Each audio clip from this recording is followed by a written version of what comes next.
ಎಲ್ರಿಗೂ ನಮಸ್ಕಾರ.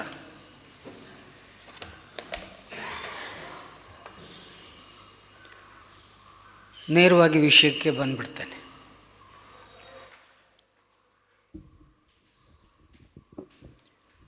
ಈ ಹೊತ್ತು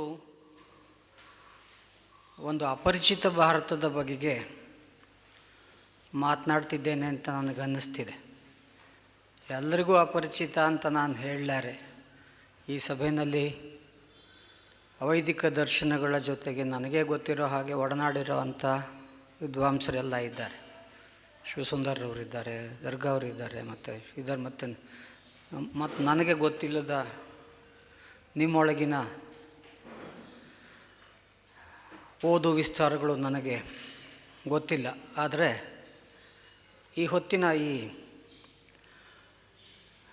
ಅಪರಿಚಿತ ಭಾರತ ಅಂತ ನಾನು ಯಾಕೆ ಹೇಳ್ತಾ ಇದ್ದೀನಿ ಅಂದರೆ, ಹಾಗಾದರೆ ಅದೇ ಸುಪರಿಚಿತವಾದೊಂದೊಂದು ಇದೆಯಾ ಅಂತ. ನಮ್ಮನ್ನು ನಾವು ಪರಿಚಯ ಮಾಡ್ಕೊಂಡಿದ್ದೀವ, ನಮ್ಮ ಭಾರತನ ನಾವು ಪರಿಚಯ ಮಾಡ್ಕೊಂಡಿದ್ದೀವ ಅನ್ನೋದೇ ಒಂದು ಭಾಳ ಗಂಭೀರವಾದ ಪ್ರಶ್ನೆ. ಹೀಗಿದ್ದಾಗ ಈ ಹೊತ್ತು ಈ ಅವೈದಿಕ ದರ್ಶನಗಳು ಬಹುಪಾಲು ಈಗ 3 ದಿನದಿಂದ ಆದಿಮದಲ್ಲಿ ಹೀಗೆ ನೆಲ ಸಂಸ್ಕೃತಿಯ ಬಗ್ಗೆ ಮಾತನಾಡಲಿಕ್ಕೆ ನಾನು ಒಂದು ಪ್ರಯತ್ನ ಪಟ್ಟಾಗ ಸುಮಾರು ಇದೇ ಸಂಗತಿಗಳು ಅಲ್ಲೂ ಕೆಲವು ರಿಪೀಟ್ ಆಗಿರೋ ಸಾಧ್ಯತೆಗಳಿದ್ದಾವೆ. ನಾನು ಸಾಮಾನ್ಯವಾಗಿ ಈ ಅವೈದಿಕ ಭಾರತದ ಬಗ್ಗೆ ಮಾತನಾಡಲಿಕ್ಕೆ ಹೊರಟಾಗ ಒಂದು ಚಿತ್ರ ನನ್ನ ಕಣ್ಣೆದುರಿಗೆ ಮೊದಲು ಬರ್ತದೆ. ಅದನ್ನು ಹೇಳಿಬಿಡ್ತೇನೆ. ಭಾಳ ಕಡೆ ಹೇಳಿದ್ದೇನೆ, ಮೊನ್ನೆ ಕೂಡ ಹೇಳಿದೆ. ಅದೇನು ಅಂದರೆ, ನಮ್ಮ ಭಾರತದ ಒಂದು ಭಾವಚಿತ್ರ ಇದೆ. ಆ ಭಾರತದ ಭಾವಚಿತ್ರ ಪೋರ್ಟ್ರೈಟ್. ಅದರ ಬಗ್ಗೆ ಬಹುಶಃ ಇಲ್ಲಿ ನನ್ನ ಗೆಳೆಯರು ಅದನ್ನು ಕೇಳಿಸ್ಕೊಂಡಿದ್ದಾರೆ. ಆದ್ರೂ ಮತ್ತೆ ಹೇಳ್ತಿದ್ದೀನಿ, ಭಾರತದ ಭಾವಚಿತ್ರ ಅಂತ ನಾನು ಯಾವುದನ್ನು ಗುರುತಿಸ್ತೇನೆ ಅಂದರೆ, ಕೈ ಮುಕ್ಕೊಂಡು ಕೂತಿರೋ ಒಬ್ಬ ಚಕ್ರವರ್ತಿ ತಲೆ ಬಗ್ಗಿಸ್ಕೊಂಡು, ಮೇಲೆ ತುಳಿಲಿಕ್ಕೆ ಅವನ ತಲೆ ಮೇಲೆ ಕಾಲಿಟ್ಟು, ನಾಲ್ಗೆ ಕಚ್ಕೊಂಡು, ಹಿಂಗೆ ಪಂಚೆ ಅರುಗು ಮಾಡ್ಕೊಂಡು, ಮೇಲೊಂದು ಕೊಡೆ ಬೇರೆ ಹಿಡ್ಕೊಂಡು ತುಳಿತಿರೋ ಒಬ್ಬ ದಾರಿ ಹೋಕ. ಹಾಗೆ ತುಳಿಸ್ಕೊತಿರೋ ಒಬ್ಬ ಚಕ್ರವರ್ತಿ, ತುಳಿತಿರೋ ಒಬ್ಬ ದಾರಿ ಹೋಕನ ಚಿತ್ರ ಇದೆಯಲ್ಲ, ಅದು ಬಹುಶಃ ಭಾರತದ ಭಾವಚಿತ್ರ ಅಂತ ನನಗನ್ಸುತ್ತೆ. ತುಳಿಸ್ಕೊತಿರೋನ್ಯಾರೋ ತುಳಿತಿರೋ ಯಾರು ಅಂತ ವಿವರಿಸ್ಬೇಕಾದ ಅಗತ್ಯ ಏನಿಲ್ಲ. ನಿಂತ್ಕೊಳ್ಳೋಕ್ಕೆ ಎಷ್ಟು ಜಾಗ ಕೇಳಿ, ನಿಂತ್ಕೊಂಡಾದ್ಮೇಲೆ ಕೊಟ್ಟನ್ ಕೊಡಂಗಿ ಇಸ್ಕೊಂಡನ್ ಇರ್ಭದ್ರ ಅನ್ನೋ ಥರ ಆಗಿ ಕೊಟ್ಟನ್ ತಲೆ ಮೇಲೆ ಕಾಲಿಟ್ಟು ಅವನು ತುಳಿಯೋ ಸಂಭ್ರಮ ಇದೆ. ಇನ್ನೂ ದುರಂತ ಏನು ಅಂದರೆ, ತುಳಿಸ್ಕೊತಿರೋನಿಗೂ ಅದೇ ಥರದ ಧನ್ಯತೆ ಇದೆ. ನಾನು ತುಳಿಸ್ಕೊಂಡು ಕೆಳಕ್ಕೆ ಹೋಗಲ್ಲ, ಮ್ಯಾಲಕ್ಕೆ ಹೋಗ್ತೀನಿ ಅಂತ ಅವನು ಸಂಭ್ರಮಿಸ್ತಾವನೆ. ತುಳಿಯೋನು ಹೆಂಗೂ ತುಳಿತೀನಿ, ಇವನು ಮತ್ತೆಂದೂ ಮೇಲೆ ಹೇಳಬಾರ್ದು, ಹಂಗೆ ತುಳಿದು ಬಿಡೋಣ ಅಂತ ಅವನು ತುಳಿತಾವನೆ. ಹಿಂಗೆ ತುಳಿಸ್ಕೊತಿರೋರು ತುಳಿತಿರೋರ ಈ ಭಾರತದ ಚಿತ್ರದಲ್ಲಿ ನಾವು ಇದ್ದೀವಿ. ಬಹುಪಾಲು ಹಿಂಗೆ ಕೈ ಮುಕ್ಕೊಂಡು ಕೆಳಗೆ ಕೂತಿದ್ದೀವಿ. ಇನ್ನೂ ನಮ್ಮ ತಲೆ ಮೇಲೆ ಆ ಕಾಲ ಹಂಗೇ ಅದೆ. ತುಸ ಏನಾದ್ರೂ ಹೇಳಲಿಕ್ಕೆ ಪ್ರಯತ್ನಿಸಿದ ತಕ್ಷಣವೇ 12ನೇ ಶತಮಾನದ ಆಯ್ತಲ್ಲ ಕಡೆಗೆ, ನಾವು 12ನೇ ಶತಮಾನದನ್ನು ಬಲು ಮಾತಾಡಿದ್ದೀವಿ, ಭಾಳ ಸಂಭ್ರಮದಿಂದ ಮಾತಾಡ್ತಿದ್ದೀವಿ. ಆದರೆ ಅದರ ಕೊನೆ ಬಗ್ಗೆ ಸರಿಯಾಗಿ ಮಾತಾಡಿಲ್ಲ ನಾವಿನ್ನೂ. 12ನೇ ಶತಮಾನದ ಕಡೆಯ ಕ್ಷಣಗಳಿದ್ದಾವಲ್ಲ, ಆ ಕ್ಷಣಗಳನ್ನು ನೆನೆಸ್ಕೊಂಡ್ರೆ ಇದ್ದಬದ್ದ ಶರಣರೆಲ್ಲ ದಿಕ್ಕಾಪಾಲಾಗಿ, ಒಂದಷ್ಟು ಜನ ಉಳ್ವಿ ಕಡೆ, ಒಂದಷ್ಟು ಜನ ಕೂಡಲ ಸಂಗಮದ ಕಡೆ, ಒಂದಷ್ಟು ಜನ ಶ್ರೀಶೈಲದ ಕಡೆ ಹೋಗ್ತಲೇ ಒಂದಷ್ಟು ಜನನ ಹೊಡೆದಾಕಿರು. ಹೋಗ್ತಲೇ ಸತ್ತೋದ್ರು, ಹೋಗ್ತಲೇ ಶಿವನ ಪಾದ ಸೇರಿಸ್ಕೊಂಡ್ರು, ಹೋಗ್ತಲೇ ಕೂಡಲ ಸಂಗಮನಲ್ಲಿ ಐಕ್ಯರಾದರು. ಹೆಂಗೆ ಹೇಳಿದ್ರು ಅಷ್ಟೇ, ಹೋಗ್ತಲೇ ಹೊಡೆದಾಕಿರು ಅಂತ. ಹಾಗೆ ಆ ಕೊನೆಯ ಕ್ಷಣಗಳಿದ್ದಾವಲ್ಲ, ಯಾಕೆ ಹಂಗಾಯ್ತು ಅಂದರೆ, ಹೀಗೆ ಕತ್ತು ಬಗ್ಗಿಸ್ಕೊಂಡು ಕೂತಿದ್ದವನು ತಲೆ ಮೇಲೆ ಕಾಲಿಕ್ಕಿರೋನನ್ನು ಎದುರಿಸಿ ಎದಾಳ್ತೀನಿ ಅಂತ ಎದ್ದಾಗ ಹೇಳಲಿಕ್ಕೆ ಹೋದಾಗ ಆಗಿದ್ದಿದ್ದು. ಈಗಲೂ ಅದೇ ಸ್ಥಿತಿ ಇದೆ. ಹಾಗಾಗಿ ಇಡೀ ಭಾರತೀಯ ಬದುಕು, ಭಾರತೀಯ ಯೋಚನಾ ಕ್ರಮ, ಭಾರತದ ವ್ಯಕ್ತಿತ್ವವೇ ಹೀಗೆ ಇಬ್ಬಾಗವಾಗಿ ವರ್ಟಿಕಲ್ಲಾಗಿ ಸೀಳ್ಕಂಡದೆ. ಇದೊಂದು ರೀತಿಯಲ್ಲಿ ಸ್ಕೀಜೋಫ್ರೆನಿಕ್ ಆದ ಅವಸ್ಥೆ. ಇಚ್ಚಿತ್ತ ಅಂತಾರೆ. ಹೀಗೆ ಸೀಳಿಕೊಂಡ ವ್ಯಕ್ತಿತ್ವದ ಭಾರತ ಎರಡದವಲ್ಲ, ಎರಡರಲ್ಲಿ ಒಂದನ್ನು ವೈದಿಕ ಅಂತ ಕರೀತಾರೆ, ವೇದ ಉಪನಿಷತ್ತುಗಳು ಬ್ರಾಹ್ಮಣಗಳು, ಅದು ಭಗವದ್ಗೀತೆನೂ ಸೇರಿಸ್ಕೊಂಡು, ಈಗ ಅದಕ್ಕೆ ಸೇರಿಸ್ಕೋಬೋದಾದ ಇನ್ನೆರಡು ಕಾವ್ಯಗಳು ಬೇರೆ ಇದ್ದಾವೆ, ಅವನ್ನೂ ಸೇರಿಸ್ಕೊಂಡು ಅದೇ ಗುಂಪಿಗೆ ಹಾಕ್ಕೊಂಡವ್ರೆ. ಅದು ಇಲ್ಲೂ ಇರಬಹುದು. ಆದರೆ ಹೀಗೆ ಇಂಥದ್ದೊಂದು ಆಕಾರವನ್ನು ವೇದ ಉಪನಿಷತ್ತುಗಳು ಪ್ರಧಾನವಾಗಿ, ಮತ್ತು ಹಾಗೆ ಆ ದರ್ಶನಗಳು ಒಂದು 6 ದರ್ಶನಗಳು ಬೇರೆ ಇದ್ದಾವೆ. ಆ ದರ್ಶನಗಳಲ್ಲಿ ಎಲ್ಲವನ್ನೂ ಕೂಡ ಅದು ಒಳಗೊಂಡಿಲ್ಲ. ಒಂದು 3 ದರ್ಶನಗಳನ್ನು ಮಾತ್ರ ಇಟ್ಟುಕೊಂಡು ಒಂದು ತಾತ್ವಿಕತೆ ಅಂತ ಕಟ್ಟಿಕೊಂಡು, ಒಂದು ಜೀವನ ಕ್ರಮ ಅಂತ ಕಟ್ಟಿಕೊಂಡು, ಒಂದು ಚಿಂತನಾ ಕ್ರಮ ಅಂತ ಕಟ್ಕೊಂಡು, ಒಂದು ತತ್ವಪ್ರಸ್ಥಾನ ಅಂತ ಕಟ್ಕೊಂಡಿರೋವಂಥ ವೈದಿಕ ಧಾರೆ ಇದೆ. ಹಾಗೆ ಭಾರತದ ಬಹಳ ದೊಡ್ಡ ಕ್ಯಾನ್ವಾಸ್, ನಾನೀಗ ಹೇಳ್ತಿರೋ ಅಪರಿಚಿತ ಕ್ಯಾನ್ವಾಸ್ನಲ್ಲಿ ಬಹಳ ಮುಖ್ಯವಾಗಿ ಬೌದ್ಧ, ಜೈನ, ನಾಥ, ಸಿದ್ಧ, ಆಜೀವಿಕ ಮುಂತಾದ ಧರ್ಮಗಳು ಅಂತ ಕರೆಯಬಹುದಾದ ಒಂದು ಪೂರ್ಣ ಪ್ರಮಾಣದ ಧರ್ಮಗಳು, ಮತ್ತು ಅದರ ಜೊತೆಗೆ ಅಚಲ, ವಚನ, ಆರೂಢ, ಅವಧೂತ, ಸಿದ್ಧ ಮುಂತಾಗಿ ಕರೆಯಬಹುದಾದ ಪಂಥಗಳು, ಧಾರೆಗಳು, ಚಿಂತನಾಧಾರೆಗಳು, ಸಂಪ್ರದಾಯಗಳು ಅಂತ ಕರೆಯಬಹುದಾದ ಕೆಲವು ಧಾರೆಗಳಿದ್ದಾವೆ.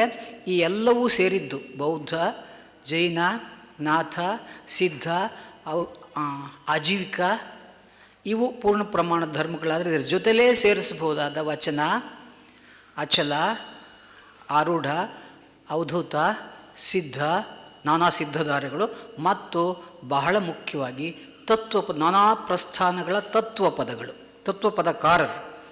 ಇದಿಷ್ಟು ಧಾರೆಗಳನ್ನು ನಾವು ಸಾಮಾನ್ಯವಾಗಿ, ಇದರ ಆಚೆಗೂ ಕೂಡ ಕೆಲವು ಇರ್ಬೋದು, ಕಾಪಾಲಿಕ ಬೇರೆ ಬೇರೆ ಥರದ ಈಗಾಗಲೇ ಅದರ ಯಾವ ಚಹರೆಗಳು ಇಲ್ಲದೆ ಇರುವಂಥ ಕೆಲವು ಪ್ರಸ್ಥಾನಗಳು ಇರ್ಬೋದು. ಇವೆಲ್ಲವನ್ನು ಸೇರಿ ಅವೈದಿಕ ಧಾರೆ ಅಂತ ನಾವು ಗುರುತಿಸ್ಕೊಂಡಿದ್ದೀವಿ. ಈ ವೈದಿಕ ಮತ್ತು ಅವೈದಿಕ ಧಾರೆಗೆ ಮೊದಲಿಗೆ ಬ್ರಾಹ್ಮಣ ಧಾರೆ ಮತ್ತು ಶ್ರಮಣ ಧಾರೆ ಅಂತ ಕೂಡ ಗುರುತಿಸ್ಕೊಂಡು ಕರೀತಾ ಇದ್ದರು. ವೇದೋಪನಿಷತ್ತುಗಳಿಂದ ಪ್ರಣೀತವಾದ ಬ್ರಾಹ್ಮಣ ಧಾರೆ ಜಾತಿ ಸೂಚಕ ಪದ ಅಲ್ಲ, ಅದು ತತ್ವದ ಸೂಚಕವಾದ ಧಾರೆ. ಹಾಗೆಯೇ ಈ ಯಾವುದನ್ನು ನಾನೀಗ ಅವೈದಿಕ ಅಂತ ಕರೆದ್ನೋ ಅವುಗಳನ್ನು ಶ್ರಮಣ ಧಾರೆಗಳು ಅಂತ ಕರೀತಾಯಿದ್ರು, ಶ್ರಮಣ ಬ್ರಾಹ್ಮಣ.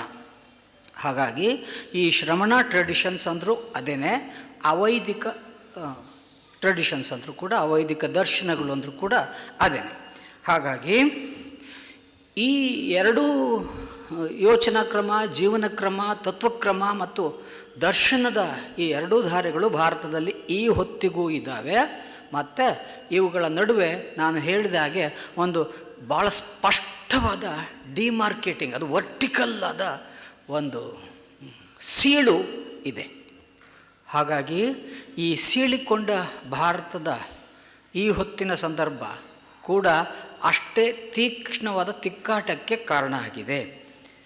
ಈ ಹೊತ್ತು ಈ ಅವೈದಿಕ ದರ್ಶನಗಳ, ಈ ಎಲ್ಲ ದರ್ಶನಗಳ ಕೆಲವು ಸಮಾನಾಂಶಗಳನ್ನು ಮತ್ತು ಬಹಳ ಪ್ರಮುಖವಾಗಿ ಈ ಅವೈದಿಕ ದರ್ಶನಗಳಲ್ಲಿ ಪ್ರಮುಖ ದರ್ಶನಗಳು ಅಂತ ಕರೆಯಬಹುದಾದ ಬೌದ್ಧ, ವಚನ ಮತ್ತು ತತ್ವಪದಗಳ ಪ್ರಮುಖ ಲಕ್ಷಣಗಳನ್ನು ವಿವರಿಸೋ ಒಂದು ಪ್ರಯತ್ನನ ಮಾಡ್ತೇನೆ.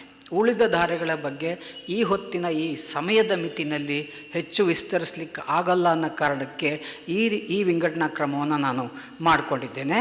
ಬಹಳ ಮುಖ್ಯವಾಗಿ ಈ ಅವೈದಿಕ ದರ್ಶನಗಳು ಯಾವುವು, ಈ ಅವೈದಿಕ ದರ್ಶನಗಳ ಚಿಂತನಾ ಕ್ರಮ ಅಥವಾ ದರ್ಶನ ಅನ್ನುವುದು ಏನು ಅನ್ನುವುದನ್ನು ಒಂದು ರೀತಿಯಲ್ಲಿ ಕಂಪ್ಯಾರೇಟಿವ್ ಆಗೇ ನೋಡಬೇಕಾಗತ್ತೆ. ಯಾಕೆಂದರೆ ಅದು ಪರ್ಯಾಯ ಅನ್ನುವ ಪದ ಅಥವಾ ಈ ನೆಲದ್ದು ಅಥವಾ ಕಿರುಧಾರೆ ಅಥವಾ ಬೇರೆ ಯಾವುದೇ ಪದನ ಸೂಚಿಸಿ ನಾವು ಕರೆಯೋಕ್ಕೋದ್ರೂ ಇನ್ನೊಂದದೇ, ಆ ಇನ್ನೊಂದು ಮುಖ್ಯವಾದದ್ದಾಗಿರುತ್ತೆ, ಆ ಇನ್ನೊಂದು ವೈಶ್ವಿಕವಾದ್ದಾಗಿರುತ್ತೆ, ಇನ್ನೊಂದು ಭಾರತ ದೇಶಕ್ಕೆ ಸಂಬಂಧಿಸಿದ್ದಾಗಿರುತ್ತೆ. ಭಾರತೀಯ ಅನ್ನೋ ಪದ ಬಳಸಿದ ತಕ್ಷಣವೇ ಅದು ಒಂದು ಪ್ಯಾನ್ ಇಂಡಿಯನ್ ಕ್ಯಾನ್ವಾಸಿಗೆ ಹೋಗ್ಬಿಡುತ್ತೆ. ಆದರೆ ನಾವು ಹೀಗೆ ಇದು ಅಖಿಲ ಭಾರತೀಯವಾದಂಥದ್ದಾದರೂ ಕೂಡ ಹೀಗೆ ಪರ್ಯಾಯ ಅಥವಾ ಇನ್ನೊಂದು ಇನ್ನೊಂದು ಆ ಥರದ ಒಂದು ಸಬಾಲ್ಟ್ರನ್ ಅಥವಾ ಇನ್ನೊಂದು ಕಿರುಧಾರೆ ಈಗೆಲ್ಲ ಕರ್ಕೊಂಡ ತಕ್ಷಣವೇ ಈ ಇತರೆಯಾಗುವ ಪ್ರೋಸೆಸ್ಸಿಗೆ ನಾವು ಒಳಗಾಗ್ಬಿಡ್ತೀವಿ. ದಿ ಅದರಿಂಗ್ ಪ್ರೋಸೆಸ್ ಇತರೆ ಅಂತ ಬಹಳ ಸುಲಭವಾಗಿ ಇತರೆಯಾಗುವ ಈ ಸಂಕಟಕ್ಕೆ ಬಿಕ್ಕಟ್ಟಿಗೆ ನಾವು ಸಿಗಾಕತ್ತೀವಿ. ಹಾಗಾಗಿ ಎಚ್ಚರದಿಂದ ಇಂಥ ಟ್ರೆಡಿಷನ್ಸ್ ಬಗ್ಗೆ ಮಾತಾಡಬೇಕಾದ್ರೆ ನಾವು ವೈದಿಕದ ಪ್ರತಿಯಾಗಿ ವೈದಿಕಕ್ಕೆ ಇನ್ನೊಂದು ಆಲ್ಟರ್ನೇಟ್ ಆಗಿ ಇಡಬೇಕಾದ ಅಗತ್ಯ ಇಲ್ಲ. ಇದೊಂದು ಸ್ವಾಯತ್ತವಾದ ಚಿಂತನಾ ಕ್ರಮ, ಸ್ವಾಯತ್ತವಾದ ಬದುಕಿನ ಕ್ರಮ ಮತ್ತು ಉಚಿತವಾದ ಬದುಕಿನ ಕ್ರಮ. ಉಚಿತ ಅನ್ನುವ ಪದ ತುಂಬ ಎಚ್ಚರವಾಗಿ ಬಳಸಬೇಕಾದದ್ದು.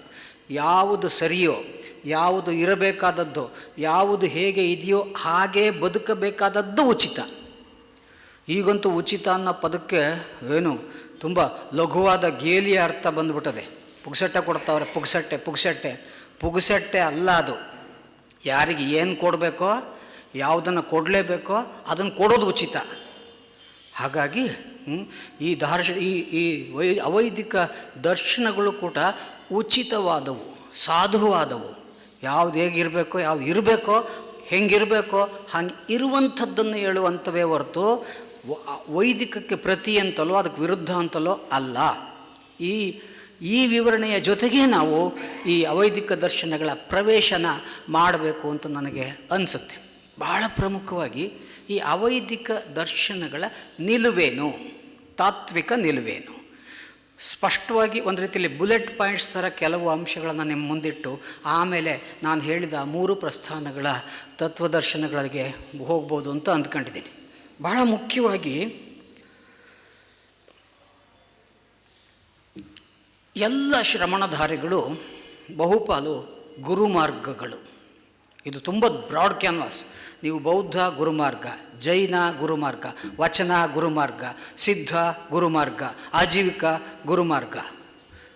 ಏನು ಅದು ಹಾಗಾದರೆ ವೈದಿಕ ಗುರುಮಾರ್ಗ ಅಲ್ವೇ? ವೈದಿಕರಲ್ಲಿ ಗುರುಮಾರ್ಗ ಇಲ್ಲವೇ? ವೈದಿಕರಲ್ಲಿ ಗುರುಮಾರ್ಗವೂ ಇದೆ, ದೈವ ಮಾರ್ಗವೂ ಇದೆ. ಇಲ್ಲಿ ಹಾಗೆ ದೈವ ಮಾರ್ಗ ಇಲ್ಲವೇ ಅಂದರೆ ಅದಕ್ಕೆ ಕೆಲವು ಎಕ್ಸೆಪ್ಷನ್ಸ್ ಇರ್ಬೋದು. ಆದರೆ ಪ್ರಧಾನವಾಗಿ ಎಲ್ಲ ಅವೈದಿಕ ದರ್ಶನಗಳು ಗುರುಮಾರ್ಗಗಳು. ಇದು ಗುರುವನ್ನೇ ತನ್ನ ಮಾರ್ಗದರ್ಶಕ ತತ್ವವನ್ನಾಗಿ ಇಟ್ಟುಕೊಂಡಿರುವಂಥದ್ದು. ತುಂಬ ಬ್ರಾಡ್ ಕ್ಯಾನ್ವಾಸ್ ಇದು. ಏನು ಇದಕ್ಕೂ ದೈವ ಮಾರ್ಗಕ್ಕೂ ದೈವದ ಮಾರ್ಗದ ಬಗ್ಗೆ ಯಾವ ಅವೈದಿಕ ದರ್ಶನಗಳು ಏನನ್ನೂ ಹೇಳೋದಿಲ್ಲ. They maintain silence. ಹಾಗೇನಿಲ್ವಲ್ಲ, ವಚನಕಾರರು ದೈವವನ್ನು ನೆನೆಸ್ಕೋತಾರಲ್ಲ, ಇಷ್ಟಲಿಂಗದ ಪ್ರತಿಪಾದನೆ ಇದೆಯಲ್ಲ ಇತ್ಯಾದಿ ತಕರಾರು ಬರೋ ಸಾಧ್ಯತೆಗಳು ಅಥವಾ ಅದನ್ನು ನಾವು ಚರ್ಚಿಸಬಹುದು. ಆದರೆ ಒಂದು ಅಂಶನ ನಾನು ಇಲ್ಲೇ ಹೇಳಿಬಿಡ್ತೇನೆ. ಈ ಗುರುಮಾರ್ಗಗಳು ಎಲ್ಲೆಲ್ಲಿ ದೈವ ಮಾರ್ಗದ ಬಗ್ಗೆ ಒಂದು ನಿಲುವನ್ನು ತಾಳ್ತವೋ ಅದೆಲ್ಲ ವೀರ್ಯ ಶುಲ್ಕ ಅನ್ನೋ ಒಂದು ವಿಶೇಷ ಕಲ್ಪನೆಯ ಭಾಗ. ವೀರ್ಯ ಶುಲ್ಕ ಅನ್ನೋದು ಏನಪ್ಪ ಅದು ಅಂದರೆ, ನಮ್ಮ ಜನ ಅಷ್ಟು ಸುಲಭವಾಗಿ ದೈವ ಮಾರ್ಗವನ್ನು ತಿರಸ್ಕರಿಸಿ ಗುರು ಮಾರ್ಗಕ್ಕೆ ಬರಲ್ಲ. ಇಡೀ ವಚನ ಪರಂಪರೆಯಲ್ಲಿ ಗುರು ಲಿಂಗ ಅನ್ನುವುದು ದೈವ ಅಲ್ಲ, ಗುರು ಲಿಂಗ ಜಂಗಮ ಪ್ರಜ್ಞೆಯನ್ನು ಆಧರಿಸಿ ಕಟ್ಟಿಕೊಂಡಿದ್ದರೂ ಕೂಡ ದೈವ ಮಾರ್ಗವನ್ನು ಅಷ್ಟು ಸುಲಭವಾಗಿ ಬಿಡಲ್ಲ. ಹಾಗೆ ಬಿಡದೇ ಇರೋ ಆ ದೈವ ಮಾರ್ಗದ ಆ ಪರಿಕಲ್ಪನೆನ ಅದನ್ನು ಬಿಡಿಸಲಿಕ್ಕೆ ಈ ಗುರುಮಾರ್ಗಿಗಳು, ಈ ಅವೈದಿಕ ದರ್ಶನಗಳು ವೀರ್ಯ ಶುಲ್ಕ ಅನ್ನುವ ಒಂದು ವಿಶೇಷನ ಇಟ್ಕೊಂಡಿದ್ದಾವೆ. ಇದು ಅತ್ಯಂತ ಅಪರಿಚಿತವಾದ ಪದ. ತತ್ವಪದಕಾರಲ್ಲೂ ಆ ವೀರ್ಯ ಶುಲ್ಕ ಇದೆ. ಶಿಶ್ನಾಳ್ ಶರೀಫ ದೈವದ ಬಗ್ಗೆ ಬೇಕಾದಷ್ಟು ವಚನಕ್ಕೆ ಇದನ್ನು ತತ್ವಗಳು ಕಟ್ಟಿದ್ದಾನಲ್ಲ, ನಮ್ಮ ಅಚಲ ತತ್ವಪದಕಾರರು ಬೇಕಾದಷ್ಟು ಕಟ್ಟಿ ಹಾಡಿದಾರಲ್ಲ ಅಂತ ಅನ್ಬೋದು. ಯಾಕೆ ಕಟ್ಟಿ ಹಾಡಿದ್ದಾರೆ ಅಂದರೆ ಈ ವೀರ್ಯ ಶುಲ್ಕ ಪಾವತಿ ಬಗ್ಗೆ ಪಾವತಿಸ್ಲಿಕ್ಕೆ. ಯಾಕೆ ಅಂದರೆ ನಮ್ಮ ಜನಕ್ಕೆ ದೇವರು ಅಂದರೆ ವಿಪರೀತ ಹೆದರ್ಕೋತಾರೆ, ದೇವ್ರನ್ನ ಬಿಡೋಕ್ಕೆ ರೆಡಿ ಇಲ್ಲ. ಅದಕ್ಕೇನು ಮಾಡಬೇಕು, ಒಂದೆರಡು ದೇವ್ರ ಬಗ್ಗೆ ಒಂದೆರಡು ಮಾತು ಹೇಳಿ ಒಂಥರ ಅದಕ್ಕೆ ಕೊಡಬೇಕಾದ ಪೇಮೆಂಟ್ ಕೊಟ್ಟು ಕಳಿಸಿ ಅದು ಆಚೆಗೆ ಹಾಕ್ಬಿಡು ಅಂತ. ಒಂದು ರೀತಿಯಲ್ಲಿ ಈ ದೈವ ಮಾರ್ಗವನ್ನು ಬಿಡಿಸೋಕ್ಕೆ ಈ ದೈವ ಮಾರ್ಗದ ಒಂದಿಷ್ಟು ಪೇಮೆಂಟ್ ಕೊಟ್ಟು ಅದು ಆಚೆಗೆ ಹಾಕ್ಬಿಟ್ರಪ್ಪ ಅಂತ ಅದ್ರದ್ದೇನೋ ಒಂದಿಷ್ಟು ಡ್ಯೂ ಪೇಮೆಂಟು ಕೊಟ್ಟು ಕಳಿಸ್ಬಿಡೋದನ್ನ ಅಂತ. ನಮ್ಮ ತತ್ವಪದಕಾರ ಹಂಗೆ ಮಾಡ್ತಾರೆ. ಗಂಭೀರವಾದ ತತ್ವ ಹಾಡ್ತಾ ಇರ್ಬೇಕಾದ್ರೆ ಯಾರಾದರೂ ಒಬ್ಬ ಬಂದು ಬಸವಣ್ಣವ್ರದ್ದು 2 ವಚನ ಆಡಿಬಿಟ್ರೆ ಎಲ್ಲ ಕಣ್ಣು ಮೀಸಿಬಿಡ್ತಾರೆ, ಅವನು ಆಡ್ಕೊಂಡು ಹೋಗಲಿ ಸುಮ್ಮನಿರತ್ತ ಅಂತ. ಹಾಗೆ ಅವನು ಆಡ್ಕೊಂಡು ಹೋಗಲಿ, ಅವನು ಆ ದೇವ್ರದ್ದು ಎರಡು ಹೆಸರು ಹೇಳ್ಬಿಟ್ಟು ಒಂದೆರಡು ತತ್ವ ಕಟ್ಬಿಡು, ಆ ದೇವ್ರನ್ನ ಹೆಸರಿಟ್ಕೊಂಡು ಅಥವಾ ಅಂಕಿತ ಇಟ್ಕೊಂಡು ಒಂದು ವಚನ ಕಟ್ಬಿಡು, ಅವರು ಸಮಾಧಾನ ಆಗ್ಬಿಡ್ತಾರೆ ಅಂತ ಹಾಗೆ ಮಾಡಿದ ಪಾವತಿ. ಎರಡನೇದಾಗಿ, ಎಲ್ಲ ಅವೈದಿಕ ಧಾರೆಗಳು ಪ್ರಮಾಣವನ್ನು ಮಾನ್ಯ ಮಾಡಲ್ಲ. ಪ್ರಮಾಣ ನಿರಾಕರಣೆ ಅವರ ಪ್ರಮುಖವಾದ ಧರ್ಮ. ಸುಮಾರು ವಚನಗಳಲ್ಲೇ ಒಂದು 300 ಚಿಲ್ಲರೆ ವಚನಗಳು ವೇದ ಪ್ರಮಾಣವನ್ನು ನಿರಾಕರಿಸುವ ವಚನಗಳಿದ್ದಾವೆ. ಪ್ರಮಾಣ ನಮ್ಮ ಬದುಕನ್ನೇ ಇವತ್ತು ನಿಯಂತ್ರಿಸ್ತಾ ಇದೆ. ಭಾರತೀಯ ಬದುಕು, ವೈದಿಕರು ಅವೈದಿಕರು ಎಲ್ಲರ ಬದುಕನ್ನು ನಿಯಂತ್ರಿಸ್ತಿರೋವು ಕೆಲವು ಪ್ರಮಾಣಗಳು. ಬರೀ ಭಾರತೀಯರ ಬದುಕಲ್ಲ, ಇಡೀ ಪ್ರಪಂಚದ 90% ಜನರ ಬದುಕನ್ನು ನಿಯಂತ್ರಿಸ್ತಿರೋವು ಒಂದು 5-6 ಪುಸ್ತಕಗಳು, 3-4 ಪುಸ್ತಕಗಳು ಇವತ್ತು ಜಗತ್ತಿನ ಬೇರೆ ಬೇರೆ ಆವರಣಗಳಲ್ಲಿ, ಬೇರೆ ಬೇರೆ ಬಾರ್ಡ್ರ್ ನಡುವೆ, ಬೇರೆ ಬೇರೆ ದೇಶಗಳ ಒಳಗೆ ನಡೀತಾ ಇರೋ ಈ ತೀವ್ರವಾದ ಕದನ, ಸಂಕಟ, ಅಪಾರವಾದ ಸಾವು ನೋವು, ಆ ಥರ ಮಾಸ್ ಕೊಲೆ, ಇವುಗಳಿಗೆಲ್ಲ ಕಾರಣ ಏನು ಅಂತ ಹುಡ್ಕೊಂಡು ಕಡೆಗೆ ಹೋದರೆ ಒಂದು 2 ಪುಸ್ತಕ ಸಿಗ್ತವೆ. ಭಾರತೀಯ ಬದುಕನ್ನು ನಿಯಂತ್ರಿಸ್ತಾ ಇರೋ ಒಂದು 2-3 ಪುಸ್ತಕ. ನಾವೇನೇನೋ ಯಾರ್ಯಾರ ಹೆಸರುಗಳನ್ನ ಹೇಳ್ತೀವಿ, ಆ ಹೆಸರುಗಳ ಆಚೆಗೆ ನಮ್ಮನ್ನು ನಿಯಂತ್ರಿಸ್ಲಿಕ್ಕೆ ಒಂದು 2-3 ಪುಸ್ತಕ ಇಕ್ಕೊಂಬಿಡ್ತಾರೆ. ಒಂದು ಗುಡಿ ಸಾಕು ಇಡೀ ಭಾರತೀಯರನ್ನು ನಿಯಂತ್ರಿಸೋಕ್ಕೆ. ಹಾಗಾಗಿ 2 ಪುಸ್ತಕ ಇಟ್ಕೊಂಡು ನಿಯಂತ್ರಿಸ್ತಾ ಇರೋ ಈ ವೈದಿಕ ದರ್ಶನಗಳನ್ನು ಹೇಗೆ ನಿಭಾಯಿಸೋದು? ಬುದ್ಧ ಭಾಳ ಎಚ್ಚರದಿಂದ ಕಟ್ಟಿಕೊಟ್ಟದ್ದನ್ನು ಬಹುಶಃ ಎಲ್ಲ ವೈದಿಕ ಧಾರೆಗಳು ಸ್ಪಷ್ಟವಾಗಿ ಶಬ್ದ ಪ್ರಮಾಣಗಳಲ್ಲಿ 3 ಇದ್ದಾವೆ. ಅದೇನು ಪ್ರಮಾಣ ಅಂದರೆ, ನಾವು ಯಾವುದಾದ್ರು ಸಂಗತಿಯನ್ನು ನಮ್ಮ ಇಂದ್ರಿಯಗಳ ಮೂಲಕ ಇದಿರಾಗ್ತೀವಲ್ಲ, ಹಾಗೆ ಇಂದ್ರಿಯಗಳ ಮೂಲಕ ಇದಿರಾಗುವ ಅದೇನು ಅಂತ ಅರಿತುಕೊಳ್ಳುವ ಮಾಧ್ಯಮವನ್ನು ಪ್ರಮಾಣ ಅಂತ ಕರೀತಾರೆ. 3 ಥರದ ಪ್ರಮಾಣಗಳಿದ್ದಾವೆ. ಒಂದು ಪ್ರತ್ಯಕ್ಷ, ಪರ್ಸೆಪ್ಷನ್ ಅಂತ. ನಾವು ನಮ್ಮ ಇಂದ್ರಿಯಗಳ ಮೂಲಕ ಕಂಡ ಸಂಗತಿಗಳು ನಿಜ ಅಂತ ನಂಬೋದನ್ನು ಪ್ರತ್ಯಕ್ಷ ಪ್ರಮಾಣ ಅಂತ ಕರೀತಾರೆ. ನಾನೇ ಕಣ್ಣಾರೆ ನೋಡಿದೆ, ನಾನೇ ಕಿವಿಯಾರೆ ಕೇಳಿದೆ, ನಾನೇ ತಿಂದೆ, ನಾನೇ ಮುಟ್ಟಿದೆ, ಇದನ್ನು ಪ್ರತ್ಯಕ್ಷ ಪ್ರಮಾಣ ಅಂತ ಕರೀತಾರೆ. ಎರಡನೇದು ತರ್ಕ ಪ್ರಮಾಣ, ಇನ್ಫರೆನ್ಸ್ ಅಂತ ಕರೀತಾರೆ. ತಾರ್ಕಿಕವಾಗಿ ಸತ್ಯ ಅಂತ ಅಂದ್ಕೊಳ್ಳೋದು. ಹೊಗೆಯಾಡ್ತಾ ಇರೋದ್ರಿಂದ ಬೆಂಕಿ ಇದೆ ಅಂತ ಅಂದ್ಕೊಳ್ಳೋದು ತರ್ಕ ಪ್ರಮಾಣ, ಇನ್ಫರೆನ್ಸ್. ಮೂರನೇದು ಇದೆಯಲ್ಲ, ಆ ಮೂರನೇದು ಶಬ್ದ ಪ್ರಮಾಣ, ಡಾಕ್ಯುಮೆಂಟ್ ವಿಚ್ ಕ್ಲೇಮ್ಸ್ ಅಥಾರಿಟಿ. ನನ್ನನ್ನು ಪ್ರಶ್ನಿಸದೆ ಒಪ್ಕ ಅಂತ ಯಾವ ದಾಖಲೆ, ಅದು ಮಾತಾಗಬಹುದು, ವ್ಯಕ್ತಿ ಆಗಬಹುದು, ಕೃತಿ ಆಗ್ಬೋದು, ಗ್ರಂಥ ಆಗ್ಬೋದು, ಪುರಾಣ ಗ್ರಂಥ ಆಗ್ಬೋದು, ಯಾವುದೇ ಆ ಥರದ ಒಂದು ದಾರ್ಶನಿಕ ಗ್ರಂಥ ಆಗ್ಬೋದು, ಯಾವುದೇ ಜಗತ್ತಿನ ಯಾವ ಪುಸ್ತಕವೇ ಹಾಗೆ ನನ್ನನ್ನು, ಅದು ಬರೀ ಹಿಂದೂ ಧರ್ಮಕ್ಕೆ ಸಂಬಂಧಿಸಿದ್ದಲ್ಲ, ಜಗತ್ತಿನ ಎಲ್ಲ ಇನ್ಕ್ಲೂಡಿಂಗ್ ಆಲ್ ಸೆಮಿಟಿಕ್ ರಿಲಿಜಿಯನ್ಸ್, ಅದು ಕ್ರಿಶ್ಚಿಯಾನಿಟಿ, ಇಸ್ಲಾಂ, ಯಹೂದಿ ಮತ್ತು ವೈದಿಕ ಧರ್ಮಗಳನ್ನು ಸೇರಿಸ್ಕೊಂಡು, ಬಹುಪಾಲು ಎಲ್ಲ ಒಂದೇ ಮೂಲದವು, ಇವೆಲ್ಲ ಪ್ರಮಾಣಗಳ ಮೂಲಕ ನಮ್ಮನ್ನು ನಿಯಂತ್ರಿಸ್ತವೆ. ಈ ಪುಸ್ತಕದಲ್ಲಿ ಹೇಳಿರೋದ್ರಿಂದ ನೀನು ಪ್ರಶ್ನಿಸಕೂಡದು, ಇದನ್ನು ಪ್ರಶ್ನಿಸದೆ ಒಪ್ಕೋಬೇಕು ಅಂತ ಹೇರ್ತವೋ ಅವುಗಳನ್ನು ಶಬ್ದ ಪ್ರಮಾಣ ಅಂತಾರೆ. ಎಲ್ಲ ವೈದಿಕ ದರ್ಶನಗಳು ಸ್ಪಷ್ಟವಾಗಿ ಈ ಮೂರನೇ ಪ್ರಮಾಣ, ಶಬ್ದ ಪ್ರಮಾಣ ಇದೆಯಲ್ಲ, ನಮ್ಮನ್ನು ನಿಯಂತ್ರಿಸ್ತಿರೋದು ಅದೇ ಹೆಚ್ಚು. ನಮ್ಮನ್ನಷ್ಟೇ ಅಲ್ಲ, ಇಡೀ ಜಗತ್ತನ್ನು ನಿಯಂತ್ರಿಸ್ತಿರೋ ಈ ಮೂರನೆಯ ಶಬ್ದ ಪ್ರಮಾಣವನ್ನು ವೈದಿಕ ದರ್ಶನಗಳು ನಿರಾಕರಿಸ್ತವೆ. ಬುದ್ಧ ಮಾಡಿದ ಮೊದಲನೆಯ ಸಂಗತಿ ಅದು. ಯಾವ ಪ್ರಮಾಣವನ್ನು, ಯಾರ ಮಾತನ್ನು, ಯಾವ ಪುಸ್ತಕವನ್ನು ಅದೇ ಕೊನೆ ಸತ್ಯ ಅಂತ ನಂಬಬೇಡ, ಪ್ರಶ್ನಿಸದೆ ಯಾವುದನ್ನು ಒಪ್ಕೋಬೇಡ ಅನ್ನುವ ಈ ನಿಲುವನ್ನು ಎಲ್ಲ ವೈದಿಕ ದರ್ಶನಗಳು ಮುಂದಿಡ್ತವೆ. ಮೂರನೇದಾಗಿ, ವೈದಿಕ ದರ್ಶನ ಏಕಕಾರಿಯಾದದ್ದು, ಏಕಮೂಲವನ್ನು ಮುಂದಿಡುತ್ತೆ. ಈ ಲೋಕ ಸಮಸ್ತಕ್ಕೂ ಒಂದು ಮೂಲ ಇದೆ, ಅಲ್ಲಿದೆ, ಮೇಲಿದೆ. ಅದು ನಮ್ಮನ್ನು ಮತ್ತು ಈ ಲೋಕವನ್ನು ಸೃಷ್ಟಿಸಿದೆ, ಅದು ನಡೆಸ್ತಾ ಇದೆ, ಮತ್ತು ಅದೇ ನಿಯಂತ್ರಿಸ್ತಾ ಇದೆ, ಮತ್ತು ಅಲ್ಲಿಗೆ ಐಕ್ಯವಾಗುತ್ತೆ ಅಂತ ಎಲ್ಲಕ್ಕೂ ಒಂದು ಮೂಲನ ತೋರಿಸೋದು. ಈ ಮೂಲವೇ ನಮ್ಮನ್ನು ನಿಯಂತ್ರಿಸ್ತಿದೆ ಅಂತ ಇದೊಂಥರ ಕೆಟ್ಟ ಮೂಲವೇ ಅತಿ. ಮೂಲನ ತೋರಿಸಿ ಮೂಲದ ಮೂಲಕ ನಮ್ಮನ್ನು ನಿಯಂತ್ರಿಸೋದು. ಇಂಥ ಏಕಮೂಲವಾದಿ ನಿಲುವು ಸೆಮಿಟಿಕ್ ರಿಲಿಜಿಯನ್ಸ್ ಬಹಳ ಮುಖ್ಯವಾಗಿ. ಆದರೆ ಅವೈದಿಕ ದರ್ಶನಗಳು ಬಹುತ್ವವನ್ನು ಮುಂದಿಡ್ತವೆ. ಲೋಕಕ್ಕೆ ಹಂಗೆ ಒಂದು ನಿರ್ದಿಷ್ಟವಾದ ಆದಿಯನ್ನಾಗಲಿ, ಒಂದು ಮೂಲವನ್ನಾಗಲಿ, ಒಂದು ಅಂತ್ಯವನ್ನಾಗಲಿ ಅವು ಮುಂದಿಡಲ್ಲ. ಆದಿ ಅಂತ್ಯವಿಲ್ಲದ ಅನೇಕವೇ ಸತ್ಯವಾಗಿರುವಂಥ ಅನೇಕಗಳಿಂದ ಅನೇಕವೇ ಸತ್ಯ. ಇದನ್ನು ಎಷ್ಟು ಚೆನ್ನಾಗಿ ನಮ್ಮ ತಲೆನ ಸವರಿಬಿಟ್ಟಿದ್ದಾರೆ ಅಂದರೆ, ಲೋಕ ಎಲ್ಲ ಒಂದೇ, ಒಂದೇ ದೈವ, ಒಂದೇ ಧರ್ಮ, ಒಂದೇ ಭಾಷೆ, ಒಂದೇ ವಿಚಾರ, ಒಬ್ಬನೇ ನಾಯಕ, ಈ ಒಂದೇ ಒಂದೇ ಒಂದೇ ಒಂದೇ ಅಂತ ಜಾಸ್ತಿ ಕೇಳಿಸ್ಕೊಂಬಿಟ್ರೆ ಅಂತಿಮವಾಗಿ ಅದು ಡಿಕ್ಟೇಟರ್ಶಿಪ್ ಕಡೆಗೆ ಹೋಗ್ತಾ ಇದೆ ಅನ್ನೋದ್ರ ಸೂಚನೆ. ನಾವು ಒಂದು ಸರಿನಾರ ಹಂಗೆ ಕೇಳ್ಕೊಳಲ್ವಲ್ಲ, ಅದು ಯಾಕೆ ಒಂದೇ ದೇವರು ಅಂದ್ಬಿಟ್ರೆ ಅಂದ್ಬಿಡ್ತೀವಲ್ಲ. ಒಂದೇ ದೇವ್ರು ಯಾಕಿರಬೇಕು?